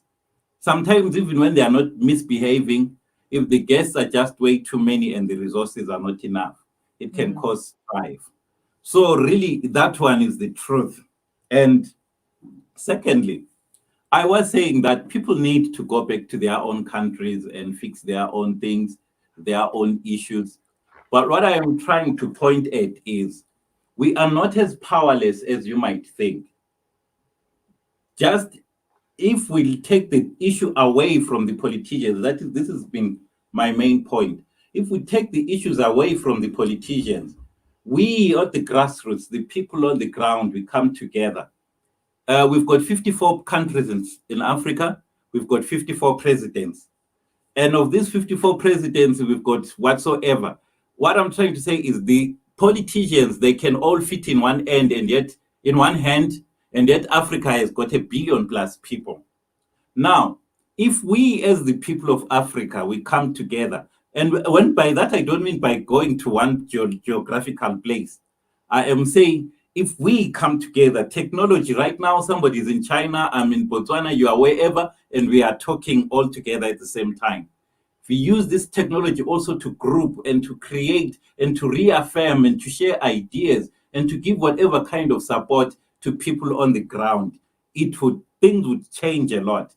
Let me tell you this about some countries, my South African brothers. In some countries, if you get up as a young man and you say, no, what our leaders are doing is bad, we need to change this, those might be the last words you say. You'll be handed and you'll disappear. This is how they are maintaining grip. They are not maintaining grip by telling us lies. They are not maintaining grip by making us believe things and then we follow them. They are maintaining power, their grip on power by killing with impunity. I don't know if I'm allowed to say this here, but that is what is happening in all these countries. Now, you find that people kind of lose hope. They lose because they don't know their Lesotho brothers are standing with them. They don't know their Nigerian brothers, their South African brothers are standing with them. And what is the next thing they do? South Africa has got a government that respects people. They are not going to shoot me on the streets. Let me run to South Africa. That is never going to be the solution because it's a finite place. It's going to fill up. Can I add Yeah. something, Vusi? You know, South African governments did not just wake up and decide to really hold to not abuse South Africans. We literally, what do you think happened in the 16th June, where literally school kids, 11 years old, they were shot facing the Afrikaner government, which was the most powerful military in Africa, number 3 in the entire world. We're talking about guys who were trained by the Germans, and they were like lethal military. They were producing nuclear weapons. They were so organized, but school kids faced them. You telling me that the men of Zimbabwe cannot face those old men in Zimbabwe, or the men of Nigeria? Nigeria has got fucking 220 million people. Sorry for my language, but I'm just losing it now. Nigeria with more than 220 million people. The men of Nigeria are running away from those shoeless Boko Haram people. I'm not saying I don't understand the condition, but trust me, take my word. If shit takes ground here in South Africa now, I'm willing to lay down my life for my people and the next generation. That's my mindset as a South African man. I'm not going to take that. That's why Ramaphosa will never mess up with us. I'm ready to die for my country. Why shouldn't you have that mindset? Is your country not worth it? Yeah, Okay. look, Auntie Leslie, can I add to that? Auntie Leslie, I'm going to take you off the stream, okay? Auntie Leslie. Then I'm going to put the link. I'll add you so that I can add other people who are waiting for long. Okay. Thank you. Can I add to Robert what was Lozi still was saying? talking. Yes. I mean, me, like Josie. Yeah, look, for me personally, what Lozi's saying is just straight facts. Many South Africans are willing to lay down and die for this country. That's a culture that we come from. Our parents are willing to die like for their country, for their freedom. I mean, with their scars all over their bodies, they have bullet wounds. Some of them were tortured. They went through hell, and they've passed that attitude down to us. I mean, my mom was there in 1976 in Soweto. I mean, she tells me every day how it was like and what they were willing to do. They were willing to die for their country. If something went bad here in South Africa, I know for a fact I'll be here and I'll be forced to fight for my country. I'm not running away. No one in my family ever ran away. So will you tell us that, hey, look, this could happen to you? We feel for you. But at the same time, hey, look, man, we're willing to die for what's ours. And we're willing to protect our country from anybody, including the government, South Africans that are sellouts, and foreign nationals. Anybody that wants to destroy our country, we will raise hell. We will fight for this country. If it means Thank death, you. so be it. Yeah. Thank you, Josie Gold. So you know what I'm going to be doing, guys, so that we can be adding others to join in our discussion. Let me open the mic for Chris. Chris, may you open your mic, please? Yes, I'm Thank here. you. Can you hear me? Yes, we can. Can I come in? Yes, we can. My take would be this way, guys. As an African man, I'm saying South Africa, I'm South African. I believe that whatever situation we're facing, we can have a sort of a resolution in a way. And I believe my fellow South African, we are willing to support a Zimbabwean. I myself, personally, I friend Zimbabwean people. But my concern is this illegal immigration situation that's happening. I believe if they can go home and face the situation, that wouldn't make us to have issues to remain friends. We're all friends, and we are Africa at the end of the day. And if we allow our so-called politicians to take a stand on our behalf, they somehow making decisions that affect us in a long run. And they then come and play the political game with us. If we can check now, it's black child on a black child fighting that is happening in South Africa. And our politicians comes and then they just try to play the game of they are not supporting and they supporting. If ever anybody can stand up like we did in South Africa, like we are doing in South Africa, we're not fighting anybody, but we are concerned about what is happening in our locations. There are a lot of things that are happening that is not okay. We all know, and we all know what is happening, and we all know that we, at the end of the day, South African, they ended up contributing in the illegal transactions because of now everybody wants to do as they wish. It's like in a house where there isn't a fatherhood figure or a leader in the family. Anybody can do as they wish. If we want one Africa, one currency, one language, everybody should have to work at their own corner in their country so that we can deal with the situation of no border, the borderless Africa. But as soon as there is borders and everybody run away from their problems, we will never have the permanent solutions. So in closing, my suggestion will be all people that they know that they illegally in any country, let them go back and face their situations, and then I believe that we'll be there to support them. They did support us in a way that was well controlled and or managed. We are willing to support anybody. So I think they should have to go back, indeed, not in a bad way, go back so that we can, the goal here is to have one Africa. But if we're fighting amongst ourselves in a small thing, we will never make it. Thank you very much. Okay, thank you. Anyone to respond to that? Hello. Yeah. Good evening to everyone. Okay, hello, Tim Hi. Kalakata. Yeah, Bolinjani, Lekai, Tumela, Moroi, whatever I've missed. Listen. Let me start by holding these young people to account. You know, I mean, sorry to order. There's someone who speaks with emotion there without making sense at all. It's pointless to just raise your voice and just utter absolute nonsense without facts. I myself was living in Manseville in the late 80s to the 90s, right? I'm a Zimbabwean of Ndebele origin. My mother has half decency of lineage to South Africa, but I'm a proud Zimbabwean. And I participated in the first general election to elect Nelson Mandela under the ANC banner. I got involved in ANC youth as a Zimbabwean living in South Africa. I contributed to the struggle of South Africa independence. When Chris Hani was shot in his house somewhere near Jamestown, I was in Bruma Lake at the time.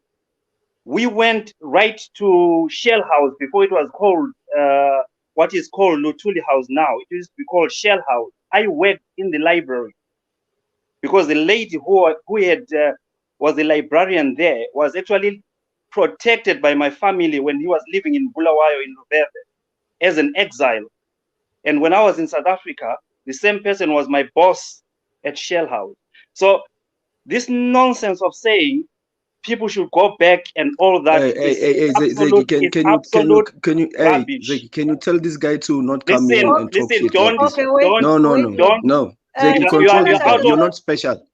We're not gonna hear from you. You're not special, We're young not man. going to Let me listen. Let me talk. Don't interrupt. It shows your intelligence. Talking nonsense. You're talking shit. You're talking shit. Okay, gentlemen, I have to mute you a little bit. Let's be respectful so that we can have an engagement that will benefit all of us, because let's try to use words that are respectful so that we don't provoke each other. Thank you so much, guys. My sister, is to correct this notion of people who have no knowledge at all. Some of them are born post 1990. They have no knowledge. Zebra forces fought alongside Umkhonto weSizwe, and they lost their lives in the battles in Zimbabwe. Umkhonto weSizwe fought for Zimbabwe under the banner of Zebra. So this thing of people who come in the 90s, 2000s, and literally distorting historical facts is absolutely disgraceful. That's all I wanted to say. Right, Okay. coming back to how we can solve our problems. Let me first elaborate one or two things that people aren't aware of. For example, African national leaders, they have this ideological deficiency, which is concorded by a lot of no vision at all. Because if you look, for example, like Zimbabwe, for example, let's look at Zimbabwe and Botswana. Botswana is split between regions. From the border of Plumtree, we've got Bakalaka. On the other side of Plumtree in Zimbabwe, there is Kalangal. In South Africa, in Beitbridge, you've got the Venda. On the other side in Messina, and on the other side in Beitbridge, you've got one people. Those borders were created by white men who colonized us. Those borders were put by somebody who wanted to divide and rule us. If you go to Botswana in Tlokwen, and if you go to Lobatse, the same border divides the Botswana people with South Africa and Botswana. We can go on and on and on right across Africa. But the point I'm trying to say is within these African countries, we are divided ourselves. Okay. Within these borders that other people, yeah. Okay, I wanted to ask you a question. Yes. What do you think about the problem of illegal immigrants? Because I think that is where the whole issue is revolving around. This is where I was coming to, that illegal immigration is illegal. This is why it's called illegal. It's illegal. Everyone is entitled to carry a passport to a foreign country. And that person should hand it over to the authorities when it's demanded, not to vigilante groups or terrorists. No, to proper authorities. You are supposed to hand it over at any given time. That's part of international travel. So people with no documentation, I have no pity for them. They need to regularize themselves. But for people who have documents to be victimized and told to go, no, it's international law. Someone is breaking international law. People can be sued, if they don't understand what litigation is. That's why there's international court.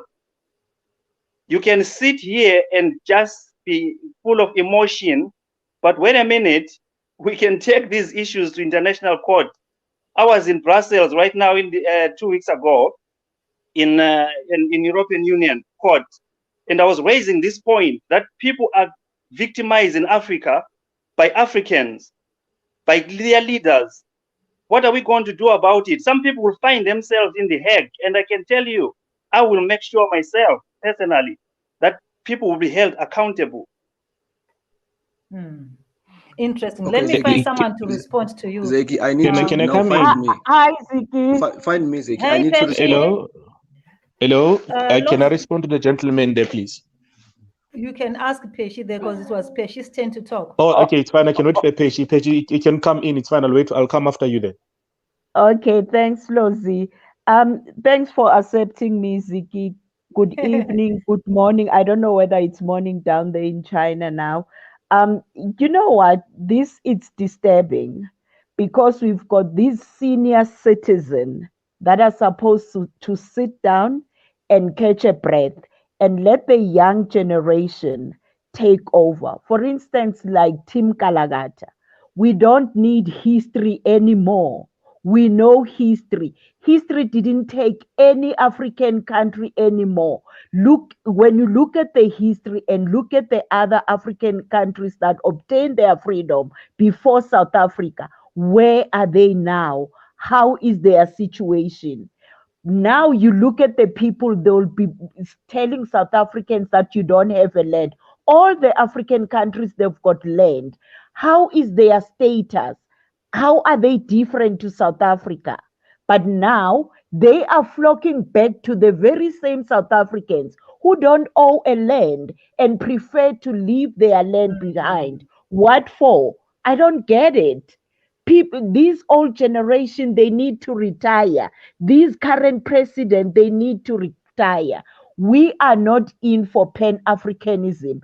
Pan-Africanism, you look at the PL Lumumba, all of them that preaches Pan-Africanism, they have failed in their time. That Pan-Africanism didn't work for them. Because why? Their way of thinking is totally different to the way of thinking of the current generation. So they need to step aside and let the young generation take over. They will die tomorrow. And then they will leave us and our children in which situation? This is not fair. And when it comes to the Zimbabweans, in my family, Prophet Chimkanza is from Zambia, it's from Zimbabwe, it's my uncle. Babumkhulu Mncube is my uncle. We are intermarried with these people, but they stay in their country. I stay in my country. There is no war. We are related one way or another. But it doesn't mean that if you are related to me, you'll come to my house and tell me that this is what I want. Yes, Mandela, to show the to give you hand of appreciation when South Africa was getting the liberation.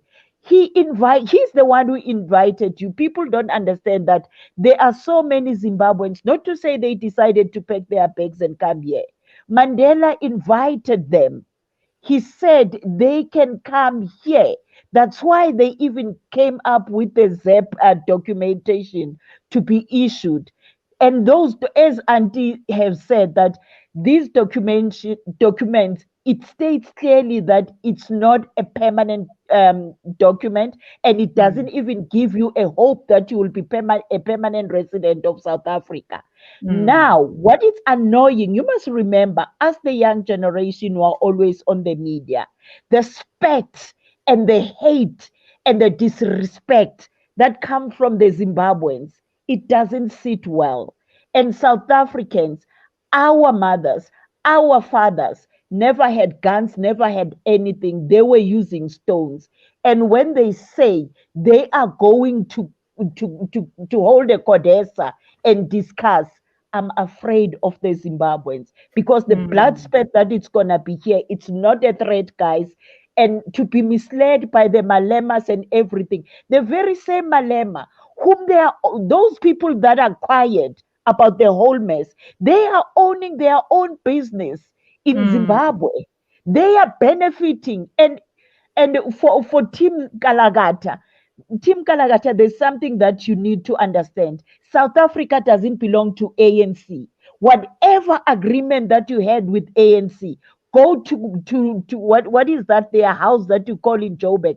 Go there and discuss with them. We are not gonna be ANC. It's not us. I'm sure you guys are aware how diverse is South Africa. So not, and you can see South Africa doesn't even have only 2 political parties. They are close to 20. So we are not having the mindset of you guys. Agreement that you made with these political parties, the EFF Malemas that you'll see with the fees in Zimbabwe, it doesn't give us a hoot. Because believe you me, South Africa, it's up to here, guys. And when it comes to the land issue, land doesn't belong to the whites here in South Africa. Each and every person who has got a house in South Africa, it's built on a land. That's why they've got rates and taxes, because that land is yours. Most of the land it's in the hands of the government. The only portion that is higher, which is obtained by the white, it's on the agricultural land. Why do I want to be a farmer? Hell no, I've got long nails. How am I gonna work on a farmer? I didn't even do agriculture at school. And for us not to chase the white people in this particular juncture, it's because there are a lot of African people, South Africans, who show that interest. They are learning agriculture. In most of these farmers, there is a black person. That's what we call the transferal of the skills. We are not gonna uproot them. What will we do thereafter and be the second Zimbabwe? Guys, come on, man. Let us think logically. Thanks, Zeki. Thank you, Sis Pesh. Thank you so much. Thank you, I'm sister. going to have I need to, Lozi. Zeki, sorry to disrespect you, Zeki, my sister. I'm sorry. I really Go need ahead. to respond to this Ngalagata guy. Look, few points were made, and there's a lot of entitlement. You know, at the end of the day, South Africa belongs to South Africans, and we will set the rules. We are a new generation. It's true. We don't care about history, especially that distorted history. We don't give a damn about it. At the end of the day, I care about what the next South African is gonna eat tomorrow, and that's very, very important to me, and I'm willing to lay my life for that. So this brother Nkalagata, whatever the attitude he came with here, it's really not gonna help anyone. We really don't care about it. That history of Mandela, who we have. In fact, Mugabe himself, there's a video where Mugabe said the problem of South Africa during apartheid, it's South African issue. In fact, the country that helped South Africa most, more than even all African countries combined, is Cuba and Russia, both of them. So in Africa, you will find Tanzania that played a very crucial role, and then Mozambique, Zambia, And Angola, Zambia, yes. Ethiopia, Algeria. not Zimbabwe is I don't know if they were helping, maybe they were hiding it because they were afraid of apartheid government. Even Botswana didn't help us that much. Botswana used to deport our the guys who were fighting the apartheid government back. They used to find them and deport them back into the hands of apartheid government. So this And Mugabe exaggerated too help did that they that. gave us is just nonsense. In fact, South Africa gave more aid to African countries annually, only more than any country, only after the Western countries like USA, Canada, and those UK's countries. And they should give you those aid because they are stealing your resources. South Africa is literally not stealing any resource from any African country, but we still managed to give you guys aid. Now, for example, Zimbabwe is been attacked. I mean, KZN. There's floods there in KZN. I haven't heard of any African country assisting South Africa, but anything that is happening on the continent, we are assisting. And all we get in return is entitled people like Nkalakatha, who are quoting history that happened 100,000 years ago. We don't care about that history. Though the dinosaurs are gone, and this is a new generation, and we will move our country, and we will take no instruction from anyone, not even the government. My sister, Can I come in before Nkalakatha can respond? Sorry, because they've been addressing me, my brother. Sorry, my brother. I won't be long. I won't be long. Sorry, because they've addressed me. Nkalakatha, Sorry, I apologize. It's to listen so that when you answer, you just wrap up. Okay, Chris. I believe that yes. I was saying Nkalakatha can listen so that when you respond, he wrap up on this topic. I believe Nkalakatha was relevant if you could say he's willing to assist us in speaking with his brothers that are illegally in South Africa. Because if you understand, like he said, he has been around with all this traffic that he mentioned. Like fellows have explained, that is not important now. We are not saying we don't want African citizens in here, like African brothers and sisters. We are against the illegal foreigners.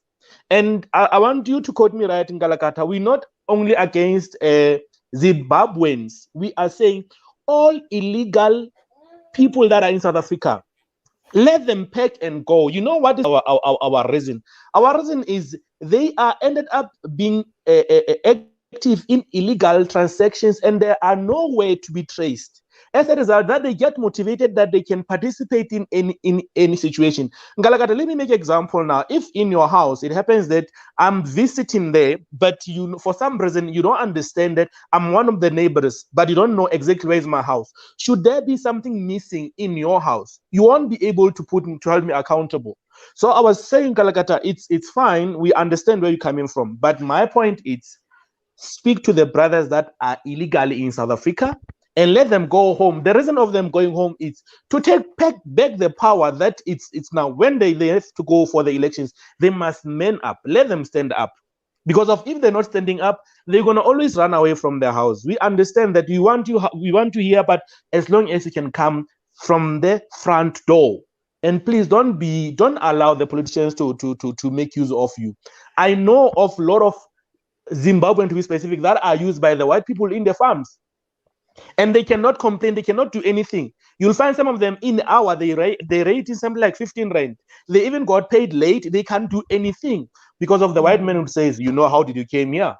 So in other way, we're trying to help you as a black person as well by saying, if all the illegal people can go back, now the job we'll see a number of people there, like there's a job creation, and you can come the right way, and then you can fill up the space if you feel like there's something that you guys can do. I think, Nkalakatha, when you respond, just take away emotions. The reason for this platform, I think, is we want solution. We're not fighting anybody. And I think everybody who's contributing positively in this case, we all have our emotions, however, but we're trying to bring it in line. South Africans is a very lovely country. We understand. And when we do things, we want to do things with that unity. Thank you very much. Thank you, Chris. So if you're done, Chris, you can come out of the stream so that I can add someone. Okay, thank you, my sister. Thank you, my brother. I mean, your words are very, very correct. I do agree with you. We can have a drink together, meaning cup of tea. You touch a very good thing. This is what I was trying to answer my sister there, to say that illegal is illegal. I do not condone any illegality at all. However, I'm at odds with individuals who use vulgar to describe immigrants, who use emotion to actually join everybody into one. Those people who have legitimate papers to be in a country, regardless, South Africa is not heaven, Zimbabwe is not heaven, Botswana is not heaven. If someone is in Zimbabwe or Botswana, should have a passport or acceptance by the immigration that he should be there. I agree with you all guys in that aspect. However, I differ with the ideology of saying foreigners, all foreigners must go. And then in that sentence, other people that are expatriates, that are business people, they're also caught up in between that situation, because someone who is not an authority is taken upon himself or herself to become authority and then use an illegal thing to remove what should have been a correct way of what you guys are talking about, like the last speaker is talking about. To respond to my sister, let me correct one thing there, my sister. When I started, yes, I did at least, raise my temp a little bit, because obviously I'd been listening for a long time and I've been hearing a certain tone coming out from some certain speakers there. If it offended anyone, I do apologize. As my brother has said, this is a platform to sort things correctly. However, I'd like to emphasize this point that in Africa, like for example, in Zimbabwe, my sister, you are wrong to say Zimbabwe did not do anything. Yes, Zimbabwe as a state did not do anything. Mugabe as an individual and the party ZANU-PF did not do anything. But ZAPU and Joshua Nkomo and the ZIPRA, they contributed to the downfall of the Boers through the ZIPRA Umkhonto weSizwe. There we can debate, not in this platform, later on, and I can give you information concerning that. Now, let's go back again. When I said the reason why South Africa has got so much influx of Zimbabweans at the moment, it's because in Zimbabwe itself, we do not love each other ourselves in Zimbabwe.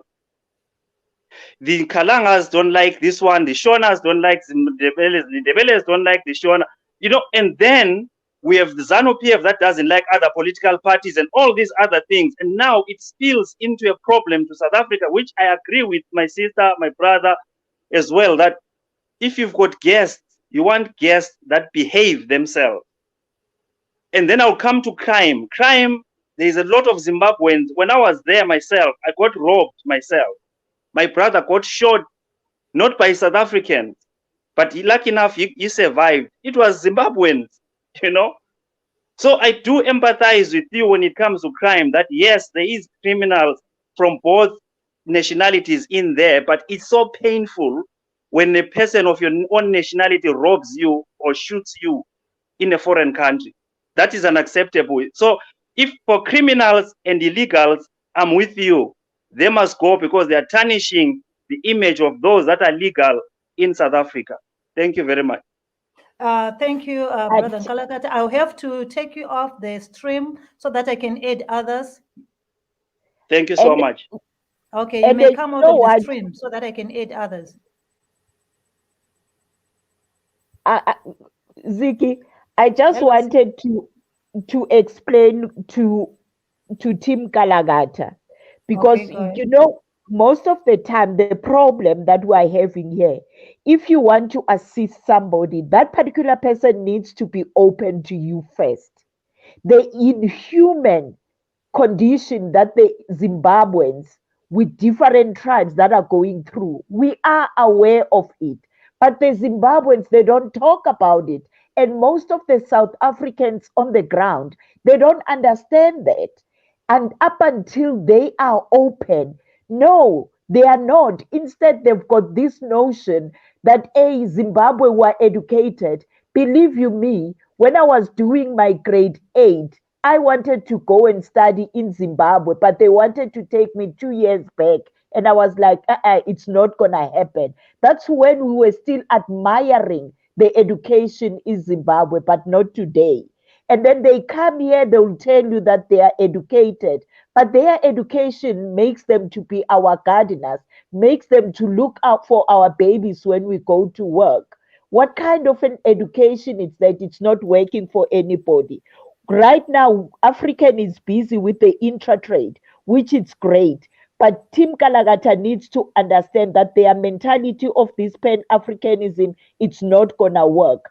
To prove that Zimbabweans are so divided, we've got your lawyers, which are under the ZANU PF incentive, which is busy misleading the very same people now, which even if Mutsualedi maybe was gonna have a mercy upon them regarding their ZEP documents, and then they took them to court. But these are the very same people who can't fight their enemy. They can't fight it because the person representing them is on the opposite side when they are on their soil. Do you see how misleaded are they? I think if it was possible so that we can have a huge hall and take the intellectuals so that we can debate this and thereafter go and convey. But when it comes to the stance of the illegal migrants, believe you me, South Africa is becoming into a tatters because the illegal migrants, what they are doing, it's not fair. And most of the Zimbabweans, when they start talking or defending themselves, they don't go to the illegal part as if there's no illegal migrants. In Zimbabwe, I think it was early this year or late last year, you can quote me if I'm wrong. Your president said clearly that certain jobs are reserved for the Zimbabweans. You cannot find a South African selling at the markets in Zimbabwe. Right now, there was an issue last week in Botswana. The Zimbabweans who are doing hair all the way from Zimbabwe to Botswana to go and do hair at the bus rank, but they are chasing the Botswanas there. It shows that they've got no respect. Immediately when they get settled, we love the Zimbabweans. When they came here, we were sisters and brothers. We as sisters and brothers. There was no. You can find me walking with the Zimbabwe, laughing, sitting down, enjoying. There was no. There was no. You know what? No, man, what is happening? The Zimbabweans, for them to be able to win this war, there is no war that you win without other people losing their blood or losing their life. It's the nature of the war. For them to fight this bad system, right now, at least the Triple C, it shows that there is a light. They can move the ZANU PF. Go and support. No, they'll rather support behind the computer, which is unfair, man. Thanks, Sissy.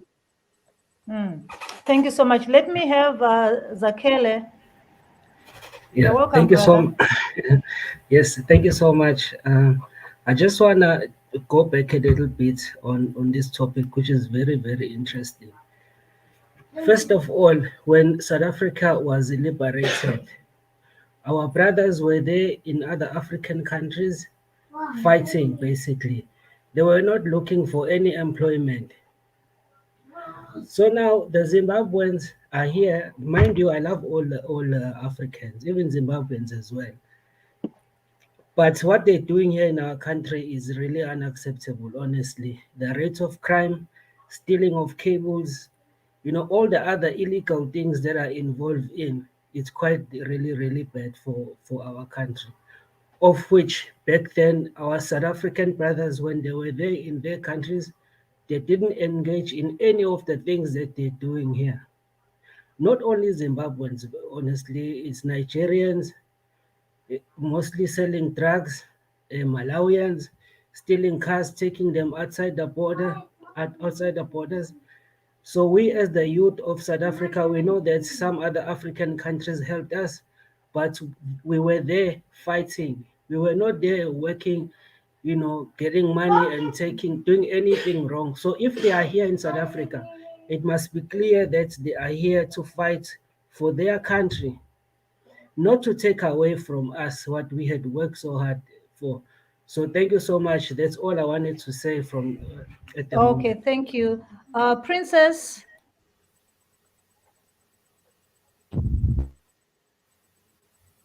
Princess. I don't know. I think Okay, it's not sister, close to the sister, mic. can I Okay, Lozi. can I add something that I just refreshed now because I lost the train of my thought?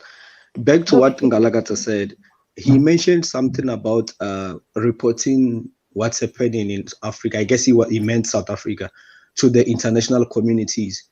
This is so funny. You know, we are told that the Western is so bad. So it's funny that the Western is the same Western that crippled Zimbabwe, probably sanctioning the most powerful people in Zimbabwe who are supposed to keep the economy moving, right? And then the same guy said he's going to report what us to the same people. You see the logic of Pan-Africanism where it's lost. You trust, you claiming to be Pan-African, but at the same token, you trust these international communities to report us to them so that they can come and interview. I don't know what they think is going to happen, but the international communities are not going to do anything from what the South African people want in their country. That's just the truth. So the bottom line is nobody should be banned. People should not be killed. But if South Africans are saying they don't want illegal migrants in their country, even UK is trying to bribe Rwanda to deport, to send refugees there. And they're going to win because what UK is going to do is they're going to hold Rwanda at ransom that we're not going to help you develop. We're not going to give you loans. We're not going to bring corporates there until you give these people. Basically, this is what they did to Mandela. All these agreements, I don't think ANC has ever wanted to allow these people here. It's what these international communities work. They create chaos and order. That's how they divide chaos and order. They do that. They did this themselves. So they crippled Zimbabwe, and Zimbabweans are running to South Africa that has been helping them for years, and they're going to report the same South Africa to the same communities, international communities that put Zimbabwe in the same spot. How is that logic? And why are we talking about what Zimbabwe did for South Africa 1990? I mean, 90, probably 30 years ago, 40 years ago. Why are we not talking about what South Africa has been doing for Zimbabwe in the past 24 years or 28 per se? Because we should not even 100,000 South Africans moved to Zimbabwe during apartheid, but we probably sitting with millions of Zimbabweans. So why are we so biased with all these things? That's just my point. I don't get the logic. Okay, Princess. I don't know. Africa Lute. Hi, Ziggy. Can you hear me? Yes, I can. I just want to make a small contribution. Thank you for adding me. I just want to say thank you for everyone for their views. Really, this discussion is long overdue, and it's a discussion that should be having. So thank you for that. Everyone's views are valid. It's what enriches our democracy, and I respect everybody on this platform. Yeah, just a few things I'd like to touch on this topic of migrants. Ubuntu. These are the values that we preach as a country. I am originally from the Eastern Cape, a village called Ngamakwe. Years ago, me and my family, my mother, we moved to Pretoria because that's where she got a job. That's where I grew up.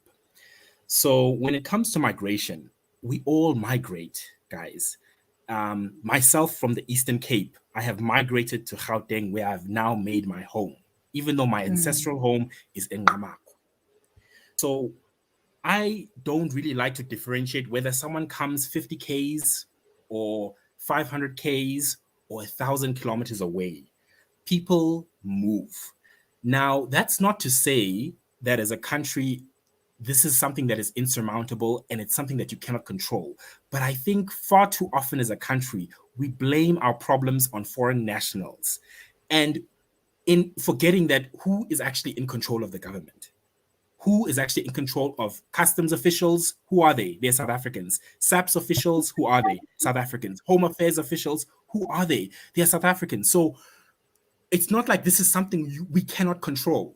Crime is an issue, but I feel as if we shouldn't scapegoat it to something else.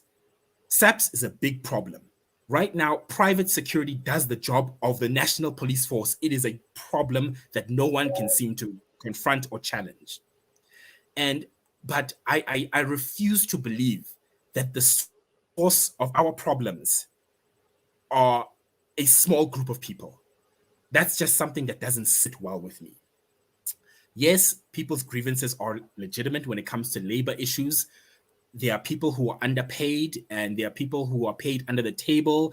And it does everybody a disservice, even illegal migrants themselves. I think they want to be paid a fair wage. But let's have those debates, really. Let's enforce the laws. That's got nothing to do with illegal migrants themselves. Someone who arrives here, whether it be a Davido who has millions, we're going to love them. But if it's someone who doesn't have money and is in a desperate situation, we are going to victimize and vilify them. I have a problem with that. Why are we beating down on somebody that is already in a difficult situation? That's my contribution. Please, guys, the preamble to the Constitution, I just want to say it again. We, the people of South Africa, we recognize the injustices of our past, honor those who have suffered for justice and freedom in our land, respect those who have worked to build and develop our country. We believe that South Africa belongs to all who live in it, united in our diversity. Please, let's live up to our values.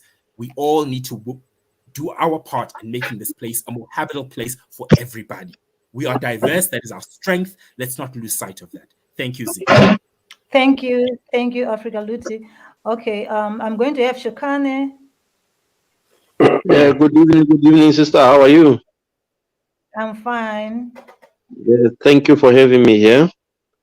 It's a very insightful session. Now we're really getting help, and we are really understanding the core of our problems as Africans. Yes, everyone viewing, I would like to acknowledge their inputs, and their inputs are very correct. The problem in Africa is our politics, is not us as human beings. And the problems of Zimbabwe are our problems as South Africans. So we believe that the Zimbabweans are our brothers and sisters. So when they're in crisis, their crisis is caused by politicians and big capital that always wants to see black people distressed and black people displaced and black people in poverty. So the problem is not our brothers. So we need to get to the root problem of it, which is the politics, that we also keep on protecting. You will have the strong man in Zimbabwe, which is the ZANU-PF. The main problem is the ZANU-PF. We're able to rectify that the problem is not migration, it's not illegal or legal immigrants. And the thing that we come to say that Zimbabwe was there for South Africa during apartheid, it's not it's something that is worth mentioning, but it's not something that the Zimbabweans should say that because we help them, they must help us back. No, they helped us not seeking for something in return. So they helped us as brothers. So now, if they are in problems, we should be able to help them, not seeking anything in return. So the problem of Zimbabwe is ZANU-PF. So what our Zimbabwean brothers should do is to say that we have got a problem at home. How are we going to fix the problem at home? And the South African government should be able to tell their counterparts in Zimbabwe to say that you are causing us problems here in South Africa. What is wrong that you are doing in your own country? So the politicians and their peers in their own leagues of presidencies and state, they cannot be able to call out each other, to tell each other to say that you are causing problems for us here in South Africa. We cannot punish the people of Zimbabwe. But what is it that Zimbabwean state is doing to rectify the problems in Zimbabwe? So our presidency here should be able to convey such kind of messages to Zimbabwe and say, no, there's something wrong you must be doing there. But politics are politics in a way that they don't want to fix any problem. There's nothing that they want to do. So I believe that all Africans, you cannot be at an environment whereby you are hungry, you are seeing that your children are suffering, and you are saying that I will abide by the laws of this country, I will not do anything. You will go and look for food, because that is how human beings are made. We are actually hunters. So you come to South Africa to look for something so that you might be able to feed your family. So you cannot be waiting for a passport whereby the government will be telling you that we can't even issue a passport because there's no paper, there's no what. There's so many excuses, or else you don't even have money to apply for a passport at that time. So what are you going to do in such a crisis? You'll have to make means. It's not that because you like breaking the law. No, it's because the situation forces you to do things that you are not supposed to be doing. Then in the issue of crime, what we will really say is that our brothers, they should be able to respect the laws of the countries in which they are in, and be able to respect the citizens of the countries which are helping them. That we can work very well. But if someone is going to hurt the people that are helping them, it becomes a big problem. But what we should do as Africans is to encourage each other and be able to help each other. I think that's my take on that. Thank you, my sister. Thank you so much. Let me see. However, Brian. Okay, Lozi. I think Brian is not. Okay. Look, for the past two speakers who have spoken here, I'm hearing. I think I'm gonna guess. You, my guy, are you an EFF supporter? Just a quick question. I am not an EFF supporter. I'm a member of the African National Congress for 10 years. Okay, thank you, my brother. Look, these are not practical solutions. You know, I'm hearing again a Pan-African talk. Human beings need a push for revolution to happen. Zimbabweans that are sitting enjoying South Africa, which for them, even if they're working in the garden, is better than being in Zimbabwe. These people are not gonna go home and fight, and I believe they do have a spirit to fight. South Africa need to stop being a Father Christmas of this continent and hold Africans themselves reliable for their countries. The people shall govern. People themselves have power more than they think. They have power to turn a wheel in Zimbabwe. They have power to revolt, and the international communities that the brother Nkalakata spoke of will intervene. As long as the Zimbabweans are sitting enjoying talking on the screens in South Africa, nothing will happen in Zimbabwe. Same with that guy the Kosa brother who's staying in Pretoria at the moment. He mentioned something about the Ubuntu, all that, those things are not a practical solution. South Africans in our communities, when the police fail us, when we know who's the criminal, the communities ban those people. That's how South Africa is built. That's our society. South Africa was built on blood. This South Africa you see today was built on revolting against government. Everybody who's our enemy, everybody who stand on our way, and it has worked. That method works. That's why South Africa is standing today. So my solution is this: whether illegal migrants in South Africa, not just Zimbabweans, everybody is gonna live at the end of the day. South Africans are gonna win. This pipe dream of Ubuntu, we are all African. We must have practical solutions. We are not all Africans just burdening South Africa. I haven't had any solution here. I've had people who are making excuses for Africans who are not standing against their government. That's what I've had. Okay, let me have Brian again. Let's try Brian. If he's not there, we're going to remove him from the stream. Brian. Okay, go ahead. Slots. Okay. Hello. Can you hear me? Can you hear me, guys? Yes, we can. Yes, we All right. can. All right. Thank you. My issue is the problem with putting Sorry, Ziggy. ideological statements into issues that require practical solutions.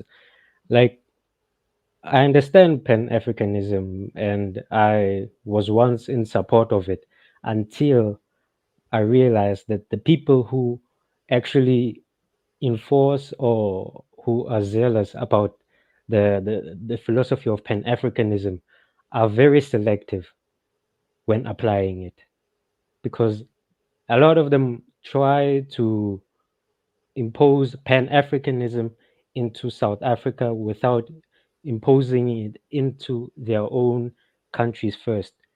Pan-Africanism can be Pan-Africanism can be used to fix the tribalism and ethnocentrism in other countries, but what I saw is that they practically ignore those issues and try to impose it when the issue is involving South Africa and South African problems with illegal immigrants and the border issues that we have here in South Africa.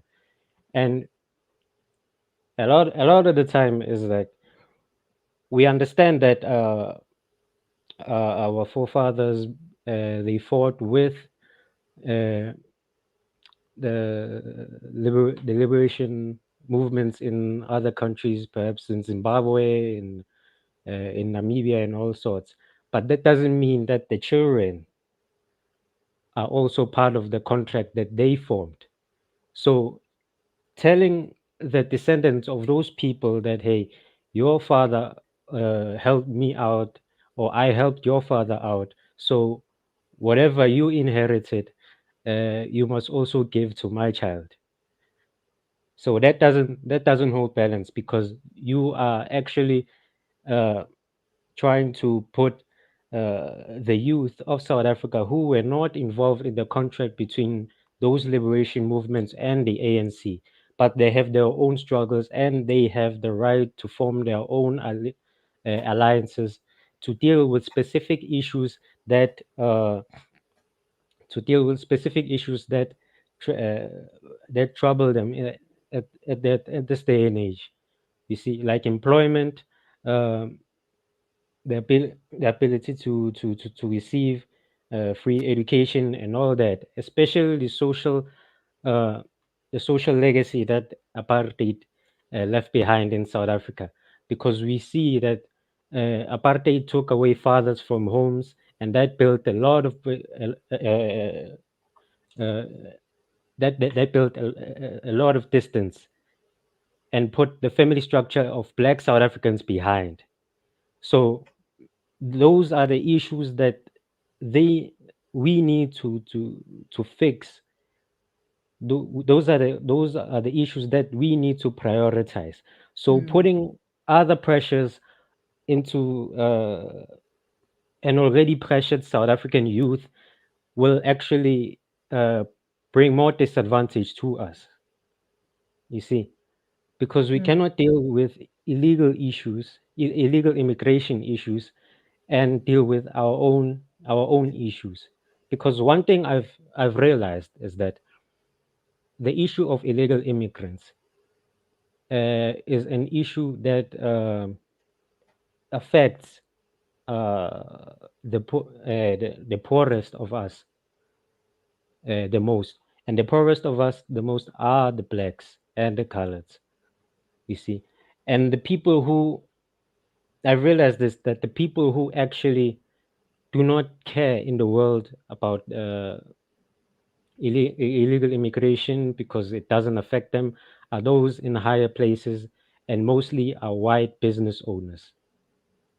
Because I've saw in um some live stream. I don't remember the name of the channel, but it was about white business owners, and I see in the comment section a lot of white business owners actually said that they love illegal immigrants because they are the hardest workers. You see, but I was able to read beyond that, because they are not the hardest workers. They are the hardest worked people, because they are being exploited, and and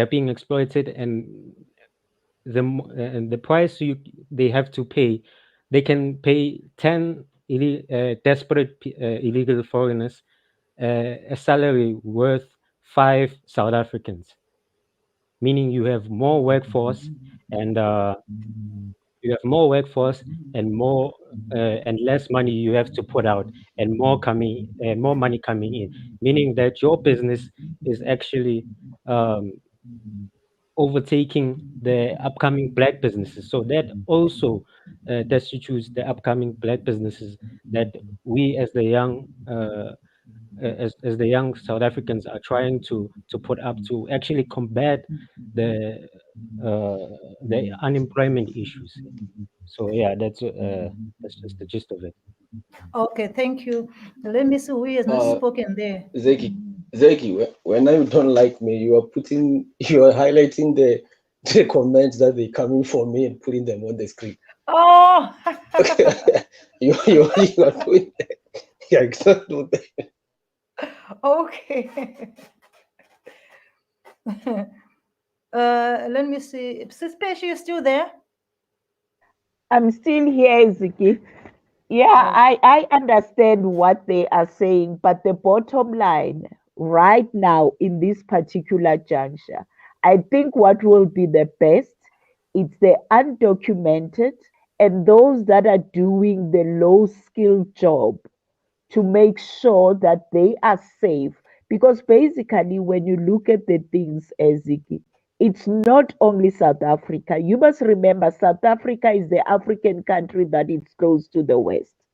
And when you look at what is happening in Russia and Ukraine, there is a third world war coming, and people are not even aware.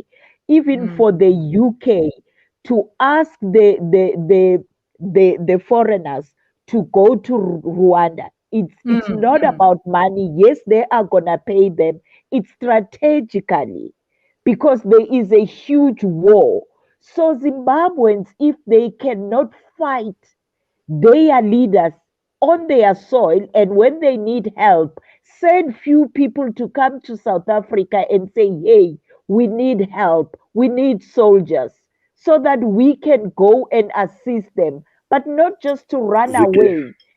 And what annoys people mostly here in South Africa, it's because what is happening behind our computers, I'm telling you, that's what fuel people the most. And the crime, let us not be diplomatic about it. The crime here in South Africa, South Africans have been living in South Africa for a long time. It's not innocent. There has been crime. But most of these gruesome crimes that are happening, most of them are done by the foreigners. We've seen when they are stealing money from the banks or either hijacking these cars that transport monies. The majority of them, they are foreigners. Yes, there will be a South African that is involved, but out of 10 people, when they are gonna be gunned down or be arrested, you'll find that 8 are Zimbabwean, maybe one is my homeboy from Botswana, but the majority are the Zimbabweans does specialize. We are not going to leave the Basutus outside. We know that the Basutus, they love mining, they love farming. That's why they even fight against the Zimbabweans. Let's look at it this way. Which African country or countries that it's mostly deported from other countries or from the West? It's only Zimbabwe and Nigerian. Have you ever heard that there were South Africans that were deported? No, because when South Africans go to other African country or to the West, they make sure that they are documented. That's what's the cry of the South Africans. But because they have been brushed away by the people that those others meet with them at the Kosatu house, which where we are not part of it, it has got nothing to do with us. And people get misled and think that these politicians, the Ramaphosas or the Malemas of this world, are going to help them with anything. Those people, they live in gated house with securities. And the people that are crying, they are in the townships. They don't have securities. They live with these, because you must remember, when people come from other countries to be a migrant, I'm not gonna go to Sentin when I arrive in South Africa. I will start in the township because that's where the people of my same level are. So they mingle within those people. And right now, since the squatter camps in South Africa, the majority of those squatter camps are residing the foreigners, believe you me. And you'll hear people saying, oh, South Africans, they are starving, they stay in the shacks, blah, blah, blah. But the majority of them, they stay in the shacks. And those areas, they become dangerous. I cannot tell you when last did I go to Joburg. I'm scared. I can't even drive past Johannesburg CBD. The way it's so crowded, you will shrink when you pass through. Coming to think that when it was Sunday, you will be like, oh no, let me go to Joburg. And then there are shops that are open. I'll get a pair of shoes. It's not going to happen now, which is wrong. And people are ignoring the South Africans, especially I'm not going to say the poor of the poorest, but those that are on the ground that have been living with the migrants, they are the ones that are feeling the pinch. And people are ignoring them, thinking that they are xenophobic and calling right now. The Department of our Home Affairs, Mr. Mutswadedi, has stood up when, after the noise that has been made by the Operation Dudula, and Operation Dudula doesn't even have a blood on his hands. They will quote Nhlanhla everywhere. Even when Elvis Nyati passed on, they were quoting Nhlanhla. And Nhlanhla has got nothing to do with it. Nobody has died under the umbrella of Dudula. But people, because they like to spread propaganda, it's not going to help. We need to go back to our drawing board and think and think and think. Then even the arrogant Zimbabweans, I need to stress that there are some arrogant Zimbabweans, especially those that are under ZANU PF that are here in South Africa. They are misleading the poor Zimbabweans that don't know where to cry for, because they are crying to stay in South Africa. Now it's the time they say, we don't want people who are not South Africans who are on this level. They are not saying business people must leave South Africa. They know that they are benefiting from that. They are not going to say the doctors must leave. But when it comes to the teachers, man, they can leave, believe you me. Because, hey, I'm telling you, they can leave right now because most of them are just a mess. You must remember, you know what's the problem, Ziki? Most of the people who are in that industry, I don't know. Yes, we do have SAQA that verifies their qualifications. Yes, But I yes. think most of them, because we've got the Zimbabwe office, the guy was arrested last week, who does all these qualifications, the IDs, the visas. The guy was arrested and was from Zimbabwe. So Yeah, I saw that. how would you know that your child is getting a better education from those teachers? Most of the security companies, they employ the Zimbabweans, and most of immediately when they started that, that's when this thing of the copper and the railway being stripped started to happen, because most of the security guys are the foreigners. So South Africa is also learning the hard way. But now, because these old crocs that are sitting and yawning and falling asleep there in the parliament, they are not hearing the cries of the people of the ground. I, for one, where I stay, I'm safe. There's no Zimbabwean. They only come and clean my house, my garden, and take care of my baby. I don't mind. But the only problem is one, it's no longer safe there. And for them to be safe, they must just start now, pack their things, whatever they've worked for or whatever they have stolen, and just make sure that they send it home. Because South Africans, I'm telling you, our fathers, our grandmothers, they did it. So it runs in our blood. Thank you. Thank you, Sis Page. Lloyd. Yes, ma'am. Hello. Hello, everyone. Hi. Minjani. Ngiyaphila. Yaphila nam. So mna dihlala eThailand ne. Right now, it's me, my family, my wife, my 2 kids. We are in Thailand. Ndingaphuma phandle ngoku and I can show you the environment but soze nothing will happen to you.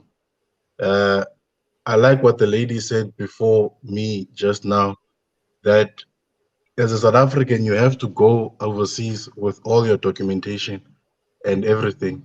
To an extent in Nobangabana, it's difficult for us. Yabona, when I first came here, I came on a tourist visa.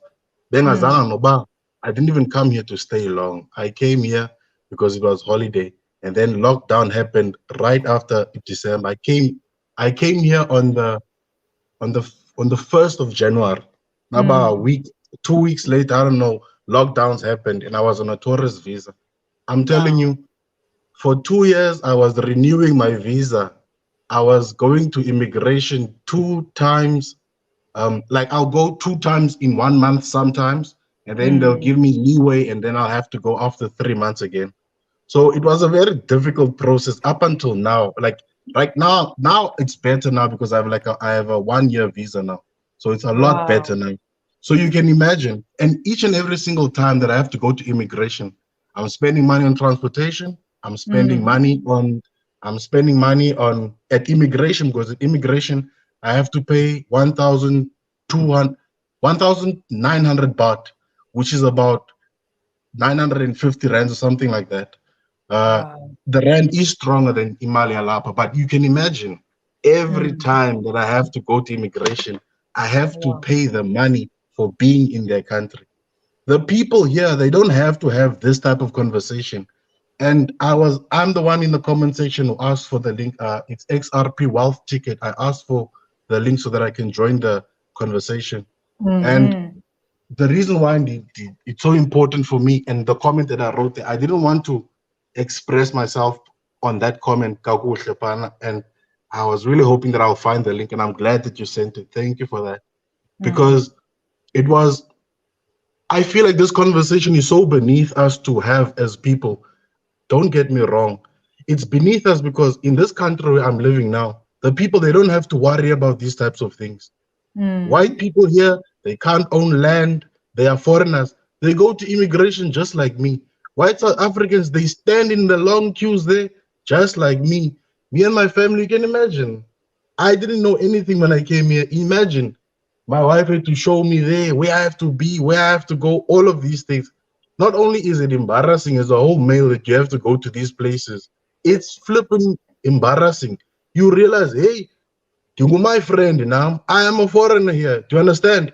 But the people here, they do not have to worry about people who are foreigners who are undocumented.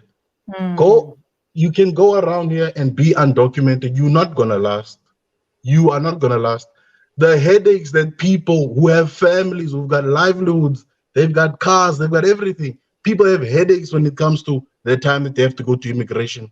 Because if you just step wrong in this country, I'm telling you, they can change their mind. They're looking at you and say, when you have to go, this is you have a week to book your ticket. And that has happened to me before too. It's not even funny. I wish you can speak to South Africans who are in Thailand, just so that you can hear the stories from South Africans who are living in this country. I have quite a number of friends who are there. It's real. Like this thing it's so real. And you won't find the people here, they don't have this type of conversation. So I don't understand how people who come to South Africa do not understand what South Africans are saying right now. I really don't understand how people cannot understand this. This is so beneath us as people. Can you imagine a whole mama or an elderly lady who was talking to now has to worry about these types of conversations? It doesn't happen in these countries that we visit. And I'm telling you, it's not because we are xenophobic or anything like that. It's just how things need to be conducted. The lady was talking about the wars in Ukraine and Russia. Imagine right now we have to know who we are and we're facing an enemy. How will we know? How will we know? It was so amazing to see how they could tell us the exact number of foreigners who are in this country, the exact number of foreigners who are in this country, and the ones that have not reported for their documentation, or they have not reported for their 30-day reports.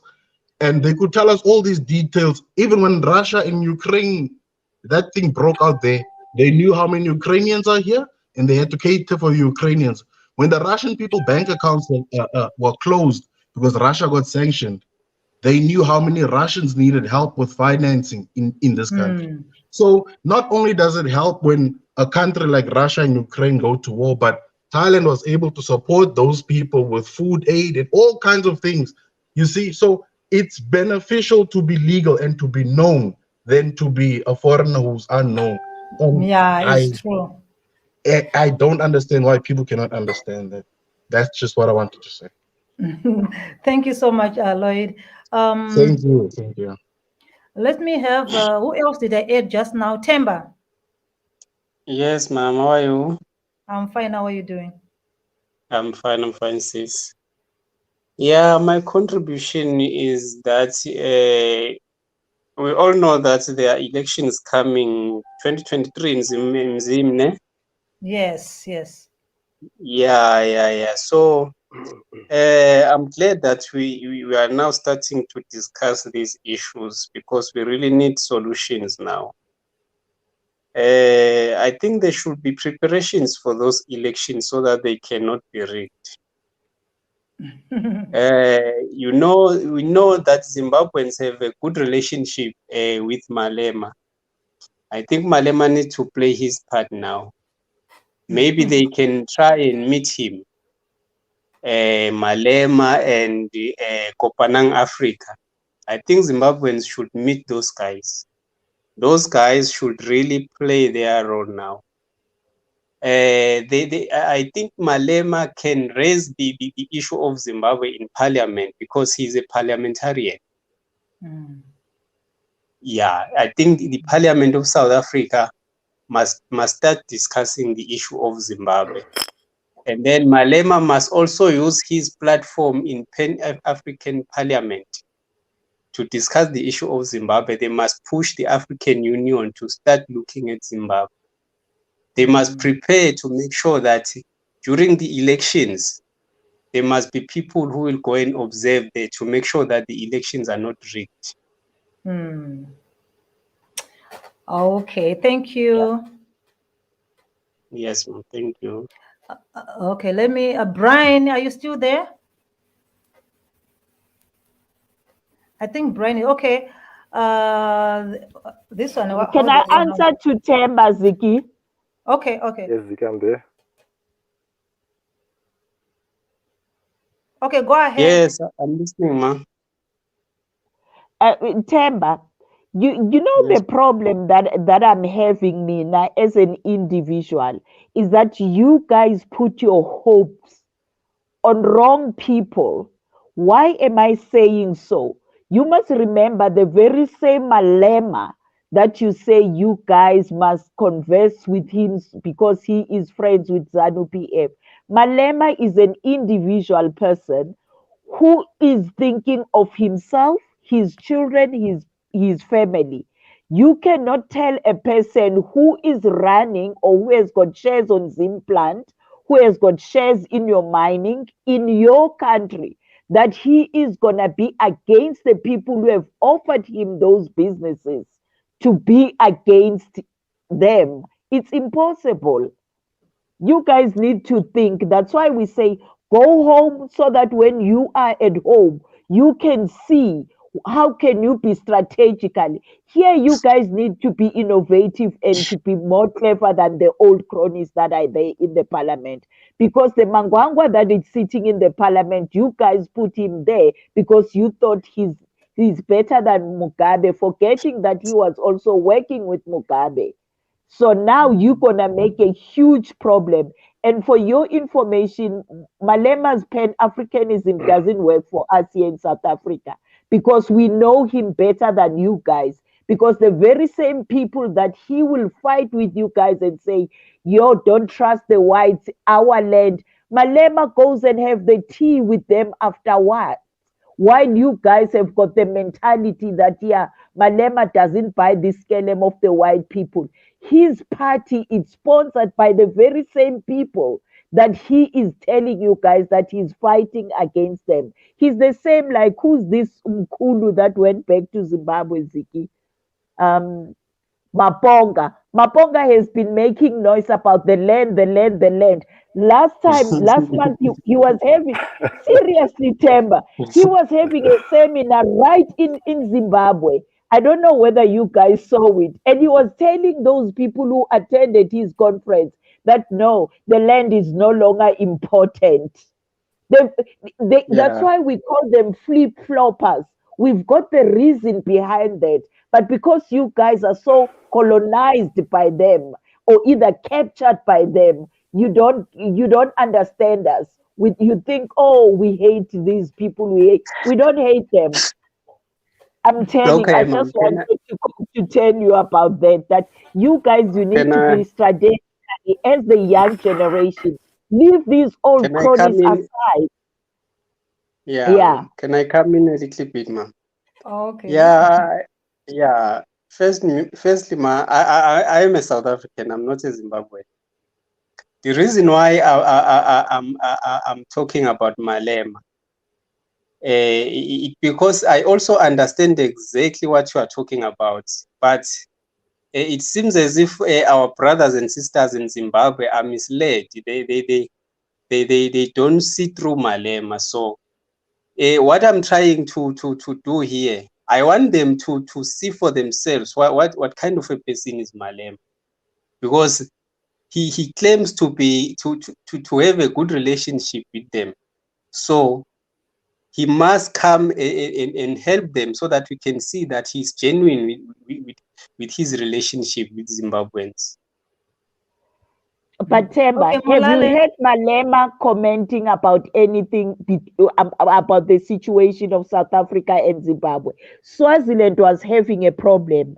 EFF was Yeah, there even a few days ago. They were there at the border, yeah, but they don't entertain the Zimbabwe issue because they know that they've got a lot to lose. So people must just yes, open yes. their mind. Yeah, It's so true. but we need to put an end to this Malema propaganda. We need to put an end. He must come up clean. Molale. Okay. He must come up clean. Yebo, I'm here. Can everyone hear me? Yes, we can. Yes, I think we are not diagnosing the issues correctly. That's why this debate will still be had even next year and the year after that. Now, here's the reality of South Africa. South Africa, there are two South Africas.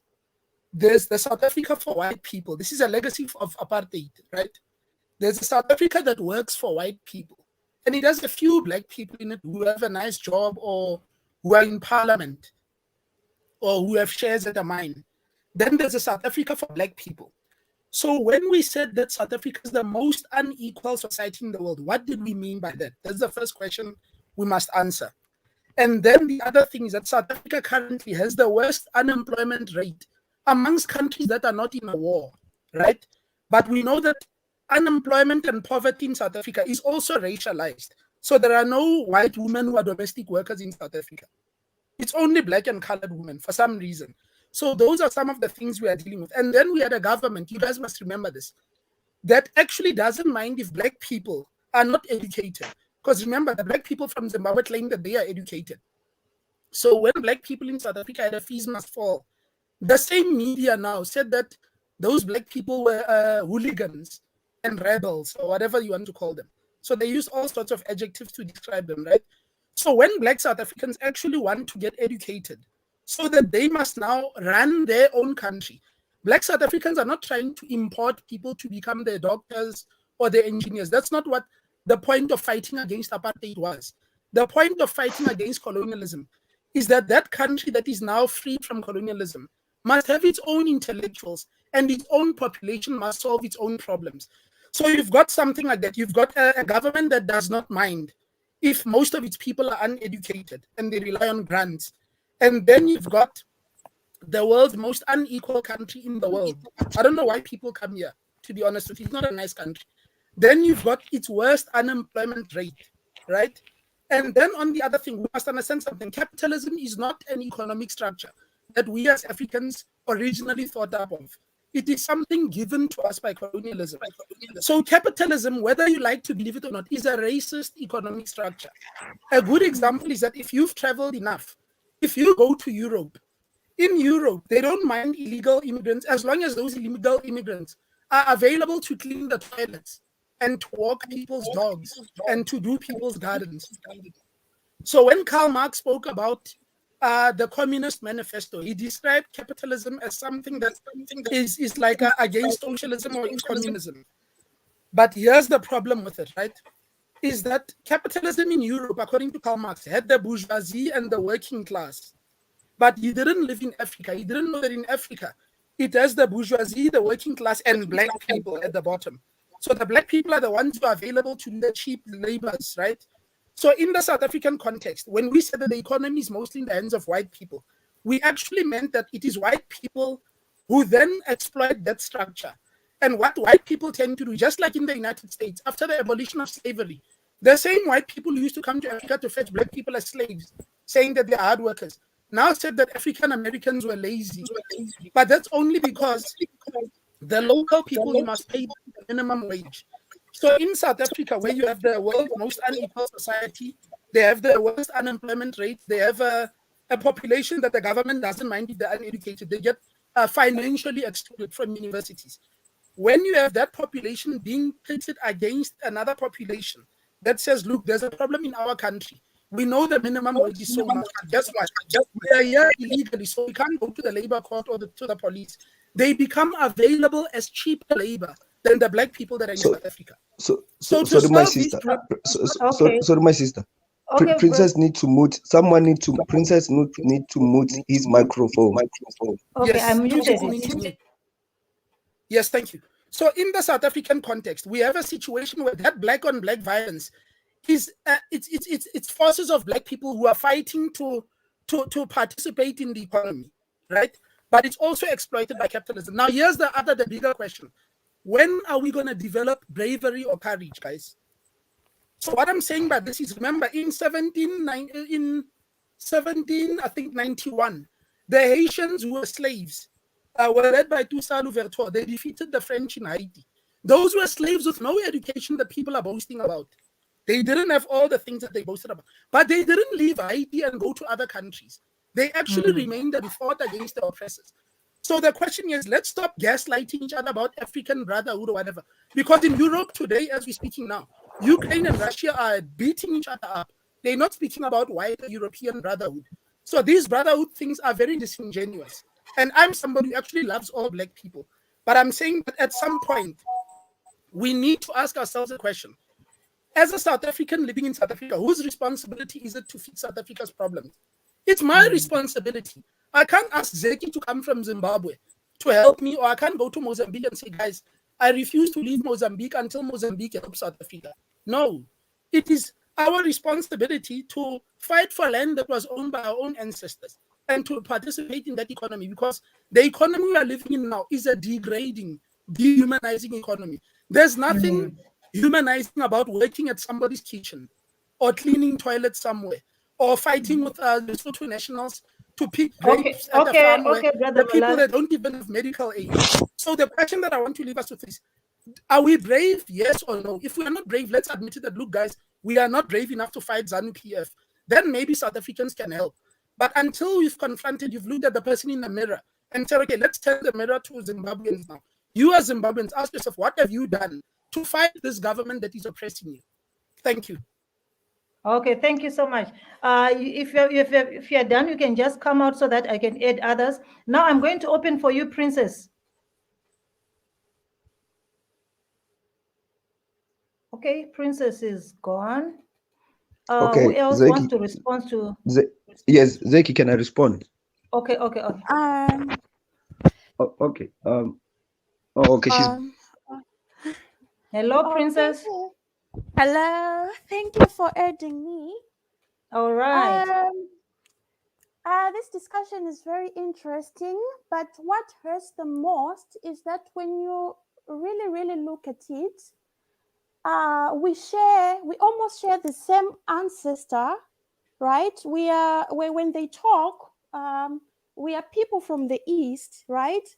All these tribes, the Venda, the Purdy, if we look at even the Zimbabwean tribes, the Xhosa, the what, we all fall under the Karanga branch, right? Which is people from the East. We share one ancestor, right? But look at us, we're fighting each other. If we were to look at Africa as a whole, we are talking about Black people. Here we are fighting for a job, a waitress job, be it a doctorate, be it it's an engineering job, be it a what. Why don't we ask ourselves, why are we fighting for jobs and not ownership of companies? Why? Right? Say all the foreigners leave South Africa, what benefit really is the black person going to have within South Africa? They live, still you'll be here, you will still be having a job, you work at that job, at 60 you're writing a letter, oh, I'm retiring, to pursue personal interests. What personal interest will you pursue? You're no longer streetwise. One, you don't have the land. Two, even if you were to be given the land, you don't have the know-how. What education have you been given by your statesmen? Right? After independence, what did they do? You are still being fed that education that the white colonial people introduced. Education which does not empower you. You find a grown engineer who has learned how to create a water system. He cannot do that. Instead, after having a doctorate, done all that, he is going to look for a job. But he cannot create a system that his people can benefit from. Why? It's that pathetic, but why? That is the real situation. Why? Because that is the formal education that the black person has been given. So it's high time, instead of focusing on the other black person, because that is what the our colonial masters designed and continue to perpetuate, so that you focus on things that do not matter. Instead of focusing on, let's change the education curriculum, it has to empower the black child. It has to focus on all the gifts. We are not all going to be strong academics. We are not going to be good, or not going to be good at medicine. If it's a carpenter, let them be a good one, right? If their parents can't find fees for them, at least even when they reach grade 7 or whatever metric, they can be able to stand on their own and be independent and not work until they're 60 and live and get a package which their great-grandchildren cannot benefit from. Right? You are saying, oh, this foreigner should go so that I can get a job. What is in it for you? What does this job give you? What is it going to give your grandchildren? We need to think. We need to think as black people, because this is pathetic. And this does not make a good example of us out there in the world. We're making a laughing stock of ourselves. Why not say, okay, we have to be taught agriculture, so that when there comes a time where we want to have the land, we know what to do with the land, right? Let's take a look at the Zimbabwe case, which we're talking about. Robert Mugabe, he led the Zimbabwean people. He took back the land. But what did you South Africans do? Instead of joining in, that was the perfect moment for all the other Southern African countries and all the other African countries to join hands and push and take back the land and help each other on what to do, right? Or at least, okay, think and say, okay, let's say we push them at once, maybe we may have a crisis, but okay, let us teach our own people how to farm, how to work the land, right? How to be independent. If you are an engineer, you need to know how to be independent after graduating. Not that you live there so that you can go and be a white man's slave in a white man's company. It's pathetic. You have a doctorate, but with that, okay, I'm done. It's okay. No. We appreciate your contribution. Thank you so much. Talk. It's okay. We really appreciate your contribution. So, is there anyone who wants to respond to Princess? Princess, let me tell you something. Not everybody is gonna be an entrepreneur. Hello? Can you hear me? Can you hear me, Princess? Yes, I can hear you. Okay, what I want to tell you. Yes, I can hear you.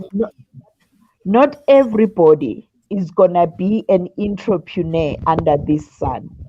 What you can say, at least it will sound a little bit better, is that at least some African people can create or either start their businesses, which I can say 10% here in South Africa, that's what is currently happening. I don't know whether you are not aware of that.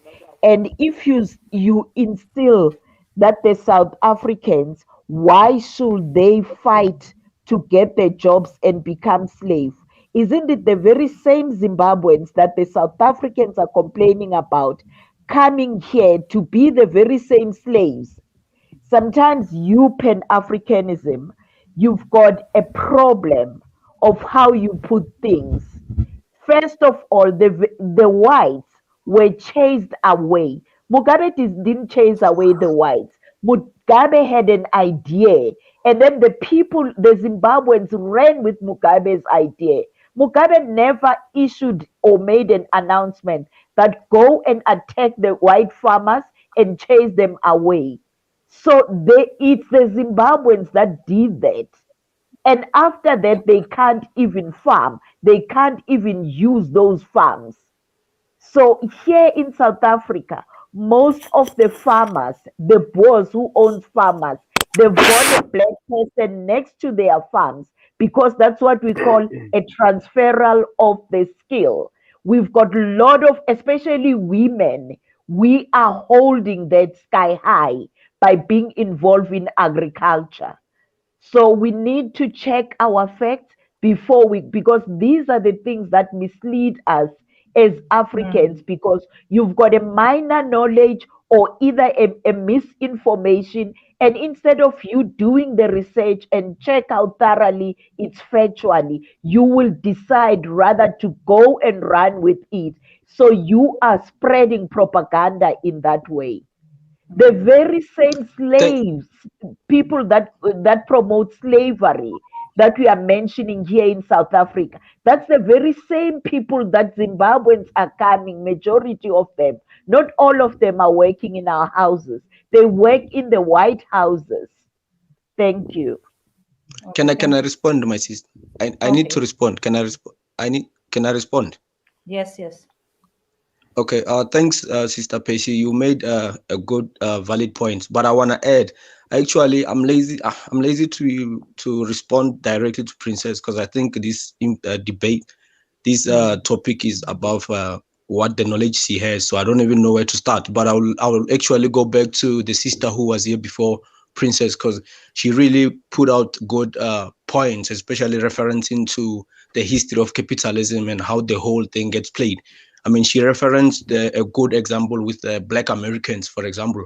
Back in the days, even before Jim Crow law, which will be like apartheid in South Africa, they were working when they were working in the, what do they call it? In the farms, I will say farms for lack of words.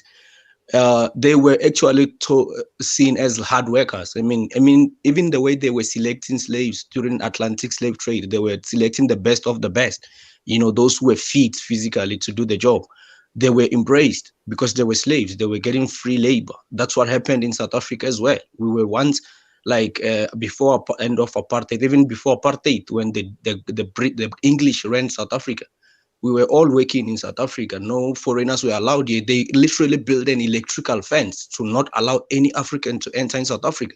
It was after the so-called democracy, after apartheid, that they started to allow to push Mandela and his government to sign those laws, those called international community laws, that we are we are democratic nation. We must be friendly to other countries. Then everybody must come here because they want cheap labor. That's basically how capitalism works. So they have to replace us because they can no longer exploit us. That's how the system works. After you give these people the so-called democracy, after you took so much resources from them, you give them the imaginary democracy and replace them with the new slaves, which in this regard will be the Zimbabweans, the Malawians, the thugs. The Nigerians are like the new Colombians who export all the crime, the kind of crime that, I mean, you look at the drugs, the brothels, the human trafficking.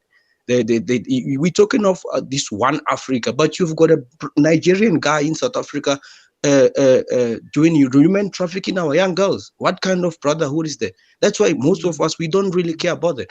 We know down at the core that it's survival of the fittest. It ain't got nothing to do with skin color. It ain't got nothing to do with being African.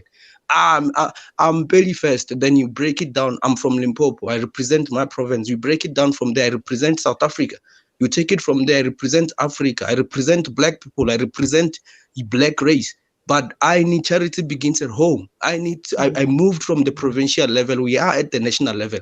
This thing of acting like South Africa was once an open field where everybody was just running around and happy. It was never like that. Africa, in fact, was more disorganized before when we were in tribal authorities, when we lived as tribes. I mean, Africa is home to oldest tribes in the world and largest tribes in the world. We have got thousands of tribes, and we lived like that. It was after colonization, which I'm not embracing it, but colonization unified Africa than before, because now we had seen the nations rise. I mean, people will come here and say, as if Limpopo, for example, was one with Botswana and Zimbabwe. That's literally not true. Remember, the colonizers didn't divide South Africa out of just their mind. They divided Africa. Look, they studied our tribes. They knew how we Africa was structured. They basically followed those rivers, the chain, how we were actually divided in our tribes. Then they just erected nations. Now you end up with Botswana, Zimbabwe, Ghana, Nigeria, Gambia, Liberia, all these things. We stand as nations. I believe we can unify as regions at some point, but it's not going to happen in less than 100 years. We are not ready for that level. Back to that sister who mentioned that education in South Africa. But actually, the South African education is obviously not the best at the global stage, but we are the most educated group in Africa today. The evidence is there. Even our universities are the most performing universities in Africa. Black South Africans currently, we can literally do it. We don't need there's certain skills we will need, but it's actually not as much as how people make it. We are capable of actually doing the most ourselves. We only need those kind of like rare skills in places where like ESCOM at the top there. We really need scarce skills there. I don't think in medicine we actually need much, as it's exaggerated. And in fact, most doctors in South Africa are South Africans, and many of them are Black South Africans. Most teachers in South Africa are in fact South Africans. Most lecturers in South Africa are in fact South Africans. Most engineers in South Africa are in fact South Africans. I mean, South African institutions produce the best engineers in Africa, the best, I'm not sure about medical institutions, but in terms of engineering and doing research, we are actually the best. You look at University of Cape Town, is number 1 in Africa. You look at University of Wits, is number 2 in Africa. In top 10 best universities in Africa, 7 of them are from South Africa. So we need to start having honest conversations. And also to ratify my sister when she mentioned something about unemployment in South Africa. Unemployment in South Africa, I'm not going to try to downplay it, but it's also it's political, because South Africa doesn't use as the standards of African standards. We basically use what developed country standards. So what we basically might call unemployment could be employment in many African countries. Like, for example, if you go on Google now, check, they will say South Africa has a poverty rate of 55.5%. But if you read the whole article, it says upper bound poverty. What is upper bound poverty? Now, we need to kind of like explain these things to many of our African brothers for them to understand. Poverty can be broken into levels, just like how we can break middle class. There's upper class, there's upper middle class, there's middle class, there's lower middle class, So people need to understand that certain things are just political. Just like when they say white people own 70%, 72% of the land in South Africa. You read the whole article, it says 72% of active farms. And then people will run with these things and say, oh, Black South Africans own 4% of the land. That's insane. Even through history of colonization, there was never a point in our history where white people owned large land in South Africa. What they own, what basically makes white people have this upper hand above all races, they own the global system. They literally own the global system. They determine which country trade which country. That's why Russia is fighting with the West. There's always the fight is about trade, and that's why the land is not a primary. It shouldn't be what we prioritize, because the land at this modern age is not really important. What is important is to build systems. We need to look at taking down the Western system first. I mean, people are saying we should take the land back. We take the land back at what system? What is going to govern? How are we going to depend? We're going to trade at what? Because now we depend on them. They tell us how to trade with who? Zimbabweans, they took back their land. We saw the results. So in my idea is that the land is no longer a priority. You must establish the systems first. Establish the countries that you can trade with now. If we replace the Western system, we must have countries that are ready now to trade with us and replace what the Western was giving us. That's how we must be thinking now. And that's what Africa needs. Okay, thank you, Lozi. Let me try to add others because there's some people who have been waiting for a long time. Okay, let me sign out then, Ziki. Okay, thank you so I'll much. I'll Thank you so much. listen. Thank you. Okay, TF, please give us your contribution, just real quick, so that I can add others and then we sum it up. TF.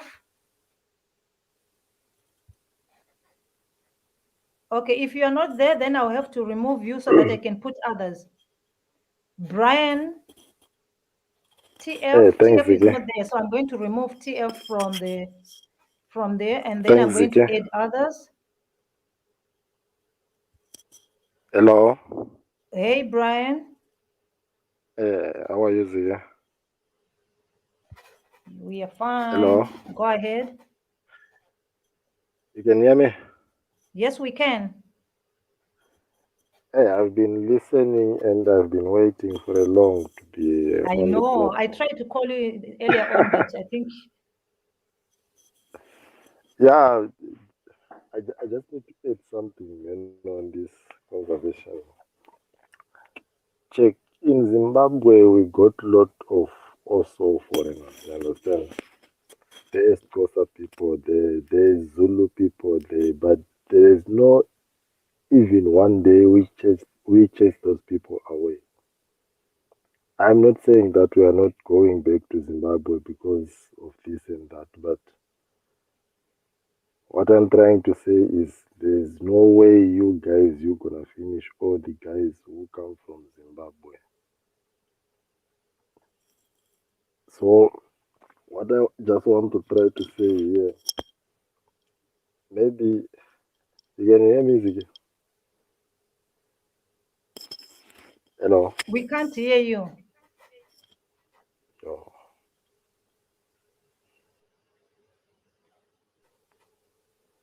Okay, Zimbo and Proud. While Brian is preparing the mic, let me have Zimbo and Proud.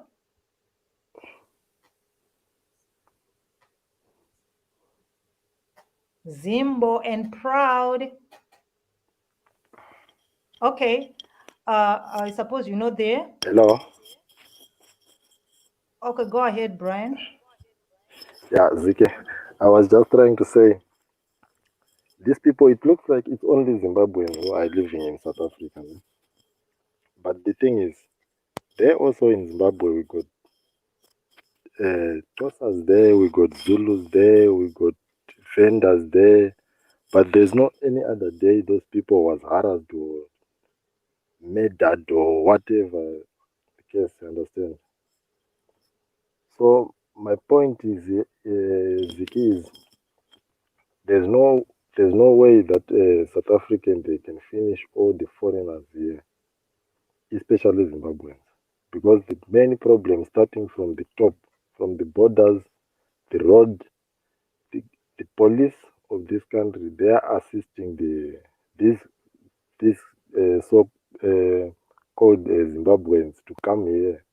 They are giving them, they are accepting bribes. They are helping them with transport to come here.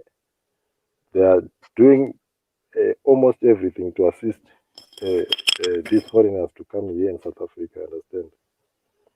So there's no way except they have to kill. There is no way, my sister. There is no way. Africa, especially this Southern Africa, we are one. There is no way. Look what is the West and these all the European countries doing here in South Africa. They are building whatever they want. They are building. They have built a lot of stuff in front of our eyes. Look at these Muslim things, these China people. But you can't hear any South African talking about this mosque is full, corner to corner. At lunchtime, I can't even sleep. I can't even sleep with this mosque thing. You understand? But when it comes to Zimbabweans, to black people, we start to fight. If I build my church here, a Shona church or a Shona mall, it's gonna be a big problem. But when a Chinese or an Indian or whatever come and do those things here in South Africa, it's not a problem.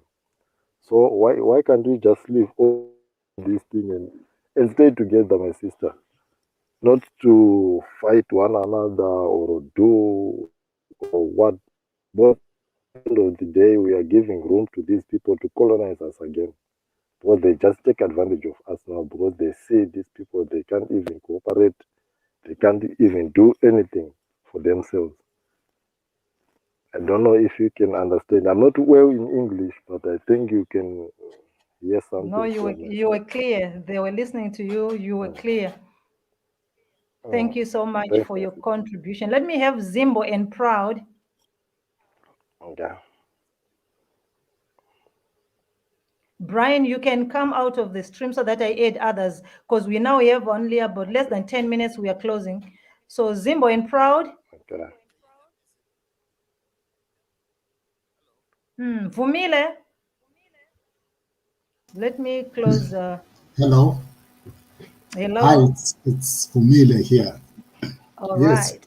Yes. I just want to share a few points. I've been listening attentively, but on the previous speaker's opinion, Brian, I think Brian has got this thing not in the right way. South Africans never said they want to get rid of all foreigners from South Africa. They said they wanted all foreigners who come to South Africa to be in possession of proper documents to be here and also to have a valid reason and not masquerade as refugees and enter our country illegally without proper documentation to create the market that we are trying to shut down of exploitation of our people. So we don't want our neighbors to be the aiders to those who still want to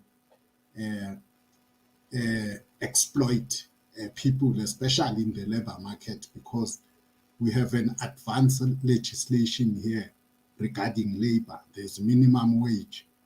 Before you come here, you must find out what is the minimum wage that you need to have your documents.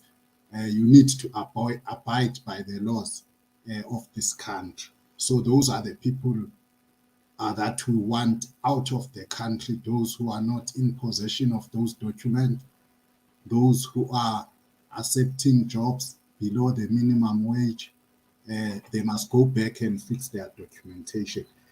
And then to touch, just to close, because you mentioned there's no time, solutions. I think Pesci was pushing for a number of solutions. And on her suggestions, Zimbabweans, when they are here, they must start to act against the injustices that are happening in their country. Like now, last week, journalists are appearing in court just for reporting the news in Zimbabwe. The opposition party there, an event was shut down by the police. I mean, it will never happen here in South Africa. The ANC will never shut down an EFF event, anyone's event. Even Zimbabwean groupings can have their event here. The police will not shut it down as long as it's peaceful in line with our laws. So when you are here, you need to don't report South Africa to the ICC, report Zimbabwean government, petition South African Parliament, petition the UN, petition the AU, and also prepare for the elections of 2023. Go back and vote and exercise your right. And if necessary, prepare for a fight, because some of us South Africans, we think, I'm of the perception that Zimbabwe is under military rule, because I don't think the policemen in Zimbabwe are policemen. I think they are military people, the way they do their things there. Remember when in South Africa they released soldiers to guard on the street? They were very harsh upon the people. So I think in Zimbabwe they disguise police and just give them police uniform. So those things must be reported and exposed. And then we will see that the people of Zimbabwe are fighting. But the guys I'm with here, they never complain much about Zimbabwe. They'll tell you they have huge land, we have small yards here. It's fine we have small yards because we're paying so much to buy those small yards. They don't tell you that they are planning anything in Zimbabwe. They are too relaxed here in this country. So I'm hoping the groupings here in South Africa will take this forward. They don't need to fight with Operation Dudula. Operation Dudula can actually help them to push our government, to push their government to make reforms in that country. Thank you to everyone and everyone. Thank you so much. You may come out of the stream so that I aid others. We are moving with time now. We only have less than 10 minutes, then we are going. I wanted Zimbo and Proud to speak, but unfortunately, I don't know. I They can. can't hear I'm me. trying. I'm here. Okay, go Can you ahead. hear me? Look, I appreciation that South Africa has hosted us. I came here in South Africa and I relocated back to Zim. But my experience when I was in South Africa is wild. I literally was sleeping in the streets, on the streets, and I actually made something out of myself. I can literally say I started from the bottom and I can say now I'm here. I don't have much, but I'm proud of what I've achieved in South Africa. It was one of the things what I realized is I always avoided Black South Africa communities at all costs. Even if I go to a bank, I'll choose a colored or a white person. There were, hate. They spew hate, so much hate, as if they actually enjoy. They're not even enjoying South Africa itself. The Black South African communities as a whole, they don't enjoy much of that. But I'm gracious and grateful of the white community, South Africans and coloreds, because they were more receptive and because they were more tolerant. Blacks were judgmental, as they do now. When they say about us, they actually say we there's murder. There's murder. There's not even someone has gone and say who that person is. It's already Zimbabwean. Their description is that we're all garden boys. We are all doing what you call manual labors. But the truth is, we have risen up as a community in South Africa, and people have started to living at least a better life, and they're becoming hateful, spiteful, because 2014, it was Nigerians. All Nigerians were drug dealers. All Nigerians were hijacking buildings. Now it's us who's doing garden work. Why? If it's true that we're all doing garden work and stealing and do whatever we're saying we're doing, then I apologize. But I don't believe that's the truth. That's not the truth. The truth is, check the timelines. The timeline of hate of certain specific nationalities which are foreign in South Africa as a timeline. It used to be Nigerians.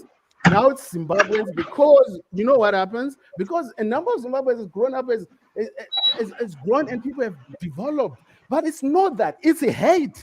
Other national and misplaced sense of superiority where you think you're supposed. I created job for 7 South Africans. I actually managed to feed families for 6 years. Why? Why? Because I actually took an opportunity. It was not given, but I worked for it, and I'm proud about that. And the very fact that people just look at us and think that we're thieves and that we're thieving and we're taking things which is what is Black community? Let's separate. There's a guy who said now that there are levels.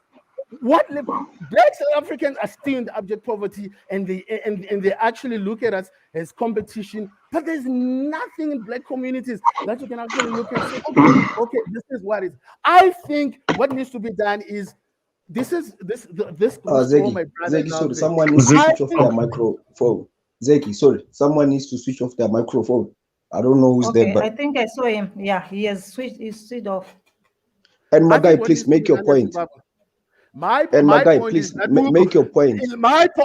Let me make my point. My point is that South Africa thinks Ziki, can I speak it? Can I join in a little bit, maybe? No, I'm making my point. No, wait. Let him finish. Just a second. Finish Zimbo and Proud, okay?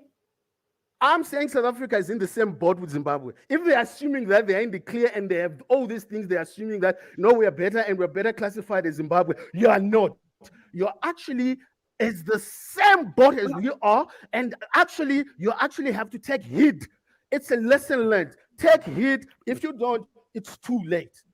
Case closed. Okay. Okay, I need to respond. Thank you, I need to Zimba and respond Proud. now. Thank you, Can I, Zimba and Proud. No, Let's give others in a chance. respect, Okay. Ziggy, can I say something? Oh, sorry. Simon, can I Simon. Okay. can I Simon, can I okay. just Can you hear me, Ziggy?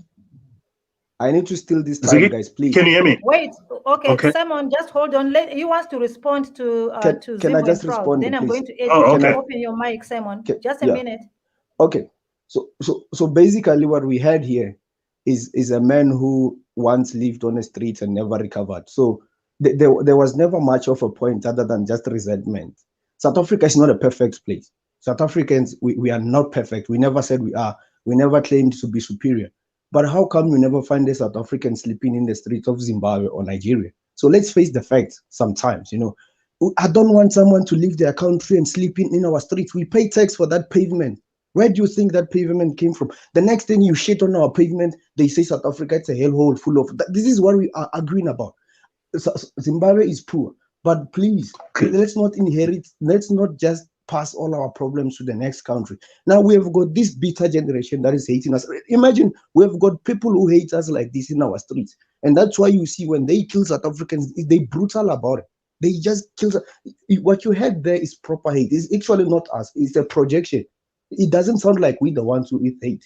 What you had there is a bitter soul that lived on the streets of South Africa, and whatever happened to him there, he never recovered. And people like these are dangerous to our sovereign nation. That's all. Okay, can I say something, Ziggy? Okay, Ziggy, can you hear me? Yes, I can. Okay, Ziggy, I just wanted to say something. I'm 45 years old. I finished high school in 1995. So I lived under apartheid. I went through the Bantu education. And I think the biggest problem I think South Africa is that a lot of people that come to South Africa, they don't understand that they are coming into a country of people who have been traumatized and wounded. And I remember I grew up in Limpopo. Zimbabweans have always been our cousins. We've always known that. And we've always had a very good relationship with Zimbabwe. That's why even in the beginning, when things started going south in Zimbabwe, we were the ones who actually opened up our doors for you guys to come in. So what's then happening is that when Zimbabweans comes into South Africa, they're just seeing an opportunity. But they don't understand that, we used to look up to you guys as in some way like a big brother. You got your independence first. I remember also after high school, my first choice was actually to go and study in Zimbabwe because that's how much we love Zimbabwe. Even growing up, the music we listen to was Zimbabwean music. The Four Brothers and all those guys. So what's happened that when people come in here and they don't understand that, guys, our brothers and sisters here, they are wounded. They've been through oppression. They've been through slavery. And then you come here, you know that our education was not good. So intentionally, we were miseducated. So when you guys come here and then you say, oh, we are educated. So what are you saying to me? What are you saying to a wounded soul? And how do you expect South Africans to react? I think what needs to happen, I think the biggest pain point for me personally, is that I grew up looking up to Zimbabwe. And to really see a country, the people that I used to look up to, people that I used to like, even when we're going through apartheid, I know that one day we will be like the people across the river. And to really see Zimbabweans now, where they are now, where they are wounded, where they are now fighting for scraps, for me, it's a very painful thing. And I think as South Africans and Zimbabweans, we must stop pointing fingers at each other and throwing mud at each other. We need to say, guys, how do we find a solution? Because no matter how strong South Africa is, South Africa cannot be strong in a weak region. And I think for the region to be stronger, we need Zimbabwe. Zimbabwe is key to this region developing. We know Botswana might be doing well and Namibia, but Zimbabwe is a strong country. It's a country with highly educated people. We need Zimbabwe to grow the region. And I think we must really stop throwing mud at each other and say, guys, we know we are having problems. Yes, illegal immigration is creating problems. It's overburdening our health system. At the moment, South Africans are not even getting good health system because we have welcomed and accommodated Zimbabweans. And, as painful as it is, but we love you guys because we are family to start with. For me, when I go back like 3 generations back, I found that some of my great parents were actually Zimbabweans. So I think we must just find a way to say, guys, we have problems. How do we resolve problems? because this thing of throwing mud at each other is really not going to get us anywhere. Because for South Africa to be strong and successful, we need the region. Thank Yeah, you. that's my point. Okay, thank you. Slots? Yes. I hope. Do you hear me? Yes, we can. All right. All right. So I'm trying to correct my sister Princess on the comment she made. The thing about forcing ideologies in issues that require practical solutions is that you Oh, go can I say away from something the else? issue Maybe I said, itself. okay, nobody's saying anything. Can I jump in here, Ziggy? Okay. Okay, I mean, on the issue of xenophobia and all those kind of things. I mean, people can paint it as much as they, whoever they want, but in reality, South Africans are not xenophobic. If we were xenophobic, we would have done what some people did in Europe when they had migrants from Syria going to Europe. You know, if we really didn't, if we were really xenophobic, we would have formed a human chain in Limpopo there to prevent Zimbabweans from coming in. But we didn't do that. I remember also for me in Venda, the way where I grew up, my grandmother's house, people used to know that anybody who's coming from Zimbabwe, they used to come and stop at my grandmother's house. People who stay there for months and months. You know, my grandmother with a legal a government pension supporting these people until they're strong enough that they can pick up and they can move up to Joburg. You know, we welcome our homes. So for people to come back today and say, okay, just because of the unfortunate incident that have been happening, where because of criminality and all these kind of things happening, people getting killed and all those kind of things, and then they brand everybody as xenophobic. I live in Cape Town at the moment. Majority of my friends are from Zimbabwe, and we sit and we discuss these issues. The reality is, yes, there's a problem in Zimbabwe, but we need to find a way that how do we solve Zimbabweans' problems together as a region? Because I can tell you, tomorrow all the Zimbabweans can leave South Africa, but the problem that we have currently will still remain. Because the biggest problem with South Africa after independence was that we want to restore dignity to the African people. And then what's happening now is that when a Zimbabwean comes in and then gets a job and agrees to be paid minimum wage, what they're actually doing, they are reversing the gains of the struggle. And I think that's one of the reasons that I think a lot of people don't really think about. If you are supposed to be paid 20 rand an hour and you take a job at 15 rand per hour, you are actually reversing what we have achieved. We are reversing what we have fought for, what people died for. And for us, when we suddenly we look and say, guys, we are not thriving. These guys are coming in here, undercutting us. And actually, it's not just about jobs. It's about you are now reversing the gains that we have gained. Because the problem that we have, which is issues of racism and everything, we're not going to defeat these things if we still have black people who are willing to be called names. Because what has actually happened in some sectors is that they won't call South African names, but they will use the same names that they used to call us. They will use those names against Zimbabweans. Then, which means that we actually, the battle that we're fighting, we're actually not winning. We are losing. So what we are saying, we say, guys, Zimbabweans, come be partners in the battle and the struggle that we are fighting in South Africa. So that as we get liberated, it doesn't only liberate us, but it also liberate a black child wherever they are. I don't know if I'm making sense. Okay, thank you. Yeah. So let me give Okay, back to Sloth. Sloth was All right. about to. All right, thank you, Simon. I understand your point, but the other point is towards Princess and other Pan-Africanists who try to hide behind the ideology of Pan-Africanism just to justify to justify the illegal immigration into South Africa, and by saying that no African is a foreigner in Africa, but that is not the point. We cannot hide behind our identities, whether you identify as Bantu, we are all Bantu, we are connected and whatever. But that doesn't justify you coming into my land and just settling yourself in without ever getting permission from the higher ups or the people who actually own that land. Because even before the borders were constructed, each tribe, each nation, each city states that was there before colonization had their own borders and had their procedures in which a foreign a foreign resident or a foreign person who tried to enter the land must have permission from the higher ups. That has always been the rule of the day. So we cannot hide behind our identities. Whether my sister Princess says we are all from the same ancestor, that doesn't mean anything, because everyone in Africa, if we use that ideology, we're from the same ancestor. But that doesn't mean we must enter into each other's spaces without having following proper procedures to do that. So that is the kind of attitude that I see among Pan-Africanists, especially who do not actually genuinely believe in their own ideologies, but they hide behind those ideologies just to push whatever they're doing in their country, especially those who are doing no good. You see, especially when they get caught. I heard one Nigerian guy in the news who was actually saying, or he wasn't saying, he was shouting at the colored people that, hey, you're not African, you're not African, you aren't supposed to be in South Africa, you cannot tell me where I should be and whatever.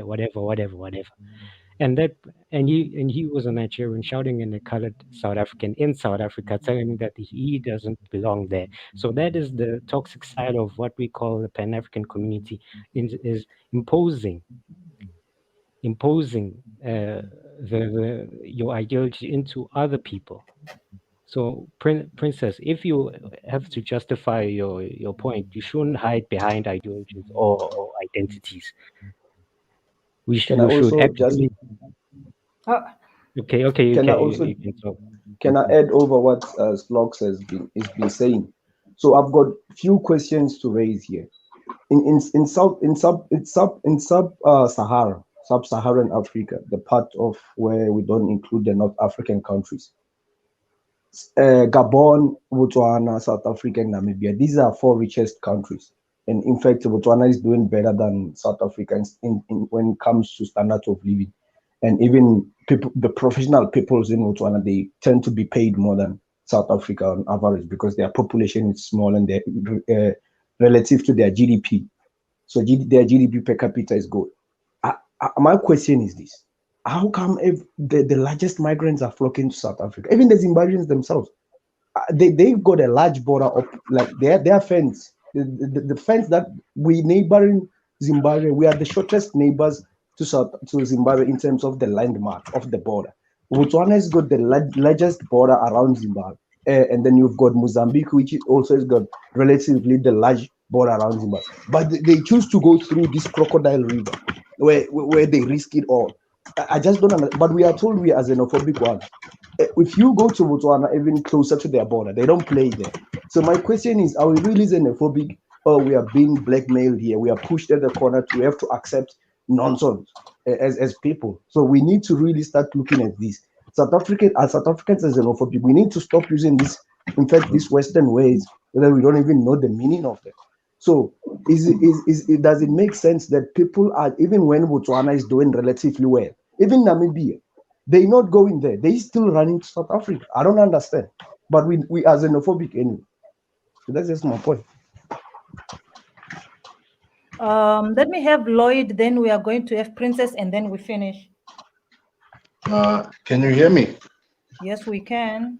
Thank you very much for this opportunity again. So I just wanted to say, there's some awesome points that people have been making across this entire space. I can't remember all the names, but the last guy really spoke on something that also sparked something in me. There's something very interesting about knowing that when it comes to South Africans, the game that South Africans have not been playing, and if you live outside South Africa, you can pay attention to these things because you are always using currency, transferring money from home from here to home and vice versa. So whenever South Africans are going at an uproar or these terms of xenophobic attacks are used, especially in the European market, the South African rand tanks. People who trade on these platforms and make money, they know these types of information. Now, can you imagine a South Africa where for a whole year there is no conflict, there's just peace? What will happen to the South African GDP? That is the conversation that people are not having. The conversation that people are not having is that just for 1 year, with all the legal migrants that are in South Africa, we've got a ton of Zimbabwean professionals who are legal in South Africa. We have no problem with them. We are friends with them. Some of them, they work in mines in Joburg. And I'm not talking the guys that go underground. I'm talking the people who work in the offices in mind. You understand? So what I want to say is this: what we need to understand is what happens to the South African rand and our economy every time there's these types of conflicts. They make good entertainment at the end of the day, and that's all it is from a person who's like myself and who look at things from a media perspective. And I'm a capitalist. So from a capitalistic mindset, this has nothing to do with xenophobia. It has everything to do with money and assets. What happened in Durban over there when all of that I'm going to call it chaos that had happened in Durban, which was associated with President Jacob Zuma. And we're watching this from abroad. We're just thinking, yo, the property market in Durban right now is going to be so good because people want to sell their properties. They want to get out of the market. So if you are South African and you didn't have money and you have a small 200,000, you could have went and bought a house next to a building that was burnt down. It was a big house. You could have gotten that house. But we don't think economically like that in South Africans. But not all of us. I'm not going to say all South Africans, but a lot of people that fall to the rhetoric that is used by the media and all these mainstream platforms that are going on there are not shining a light on the fact that when these conflicts do happen in our country, it has everything to do with money. Don't put that aside. Thank you. Thank you for this, for the platform. I would have really liked for you to go on longer, but I saw you already went on for like 3 hours. But the Yeah, no, content is we amazing. see you again next Saturday. Let me have this princess to Okay, say thank you. something.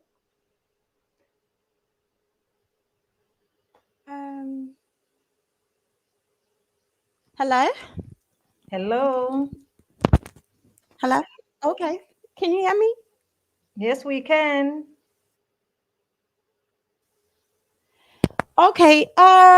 So what I just wanted to say was, okay, this is a very interesting topic. Yes, we don't deny that there are so many immigrants whose status is not legal. And not only from Zimbabwe, but several African countries, and even from the rest of the world. It's funny how most South Africans concentrate. It's funny how most South Africans concentrate on the black nationals only. If you were to really look at it, there are also so many white people who are not legal here in South Africa. But we can just blame that on how we were mentally negatively affected by the colonizers to an extent that we are quick to blame the other black person.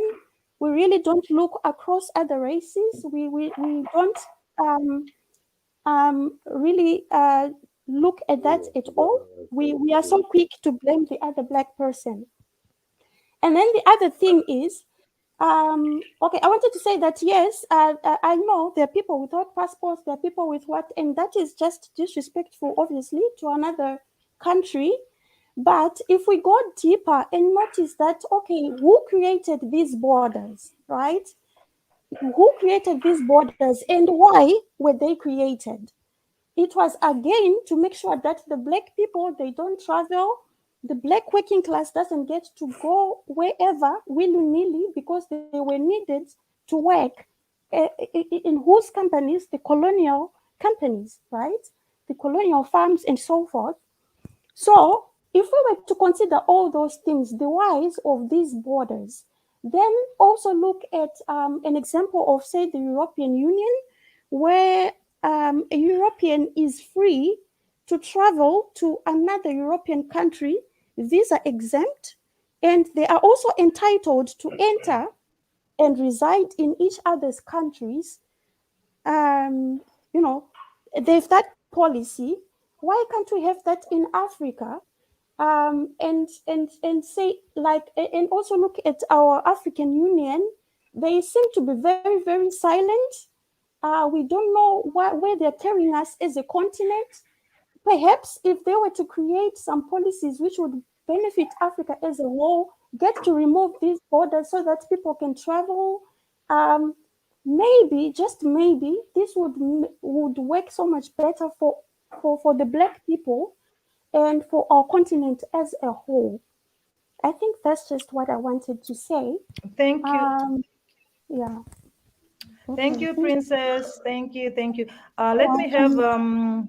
okay, Prince, you can come out of the live, Princess. Thank you so much. Awesome. Now, guys, let's just be quick, just closing. Everybody just saying something quick and then we close. Okay, a quick one. A quick one. Okay, guys, South Africa is a country. No, most white people in South Africa, they don't come illegally. And when they do, we always keep saying this. We're not gonna keep saying this every time. They stay in affluent places where they've got money to afford. They don't stay with the poor because the so-called xenophobic attacks happen to happen in the poor communities. If you come here poor, you're not gonna survive, right? And the other thing is this: in Europeans, it's not just open for everyone to walk in. But the most critical thing is this: the European countries are doing well economically, so they can handle that kind of pressure. I mean, where do you think the resources they've been looting in our countries were going to? They are developed. You think we're going to open our border to Zimbabwe? And here's funny: when Zimbabwe was called the basket of Africa, the agricultural basket of Africa, you guys were not talking about this open border. It's also funny how Namibians and Botswanas are not talking about open borders. You have to look at the nations that are for open borders and think about it. And you listen to Princess and you wonder why we are often told that Zimbabweans are educated. I believe the previous generation was doing better. She's really not representing Zimbabwe that way. So that's just my last word. Thank you so much, Lozi. Slogs, your Yeah. closing remarks. All right, can I be quick, right? And also the part of the borders. If you listen to there was a speech made by the Kenyan president that the borders didn't come from us, but the people have accepted it at their work around those borders because there are systems in place around those borders that support those borders, and that cannot be easily dismantled because the system is deep rooted and it depends on those borders. So if we're about to change those borders and rearrange them based on what? Should we base them on our ethnicities, our tribes, or our, because that is one of the the leading causes of turmoil and civil wars. If we look at for example the civil war that happened in Nigeria, if we look at the civil wars that happened in Ethiopia and all of those countries, those are the examples. So it is not easy for us to rearrange these borders without actually causing conflict. So as the Kenyan president said, that it is uh, better to keep the peace and keep those borders. Maybe next time we would be able to redraw these borders and to include different people and exclude others and whatever the future holds. But right now, I don't think it is really a good idea to actually dismantle borders, because that will cause a lot of conflict, and then that conflict is unneeded in Africa, especially in Southern Africa. Okay. Thank you so much, Slog. See you again next time, Saturday, same time, same place. Simon. Okay, let me start with Brian. I think Brian has been holding on for a long time. Then I will close with Simon.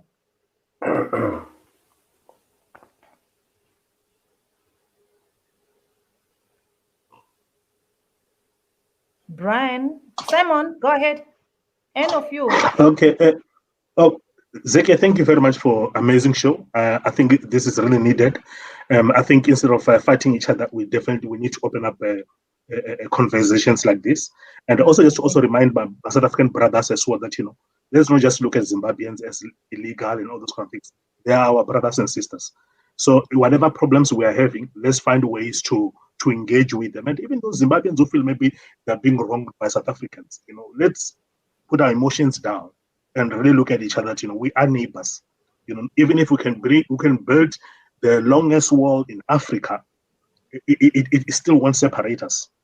We are not only neighbors, but we are also blood related.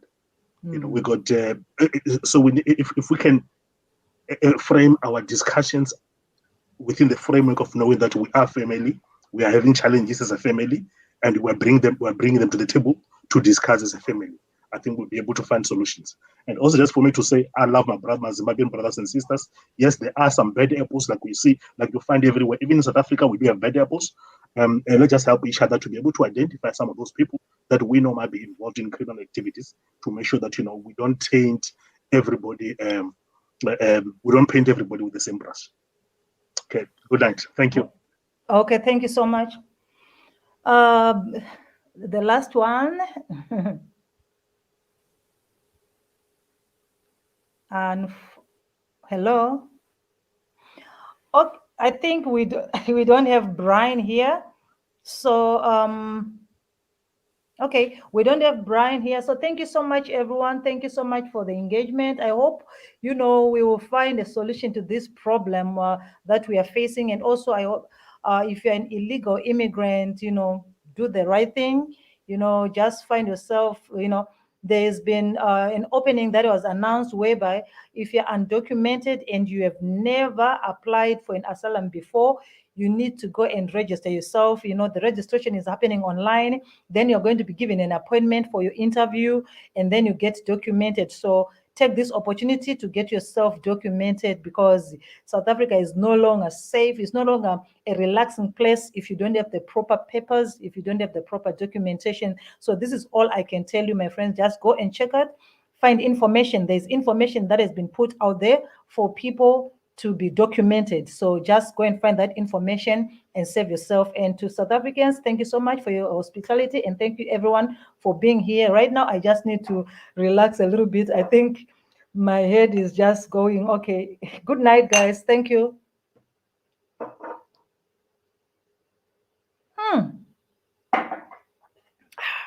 Thank you, guys. I can't leave my thank you, everyone. Thank you. Sese, ngiyabonga. Thank you. Ngiyaleboga. Thank you.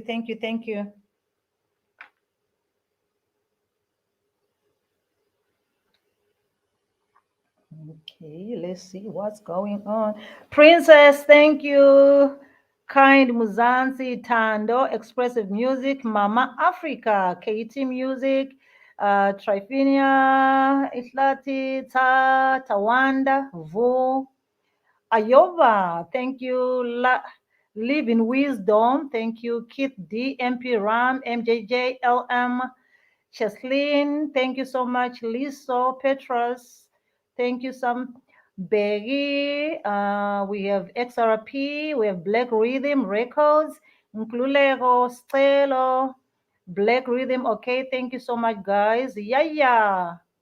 Thank you, Zahele, thank you. Pamela, thank you. Let me see. Okay, Shak, thank you. Tando Patel, thank you. Dondolo, thank you. MCO, thank you. Samples, you are appreciated. Passport Man Goes, you are also appreciated.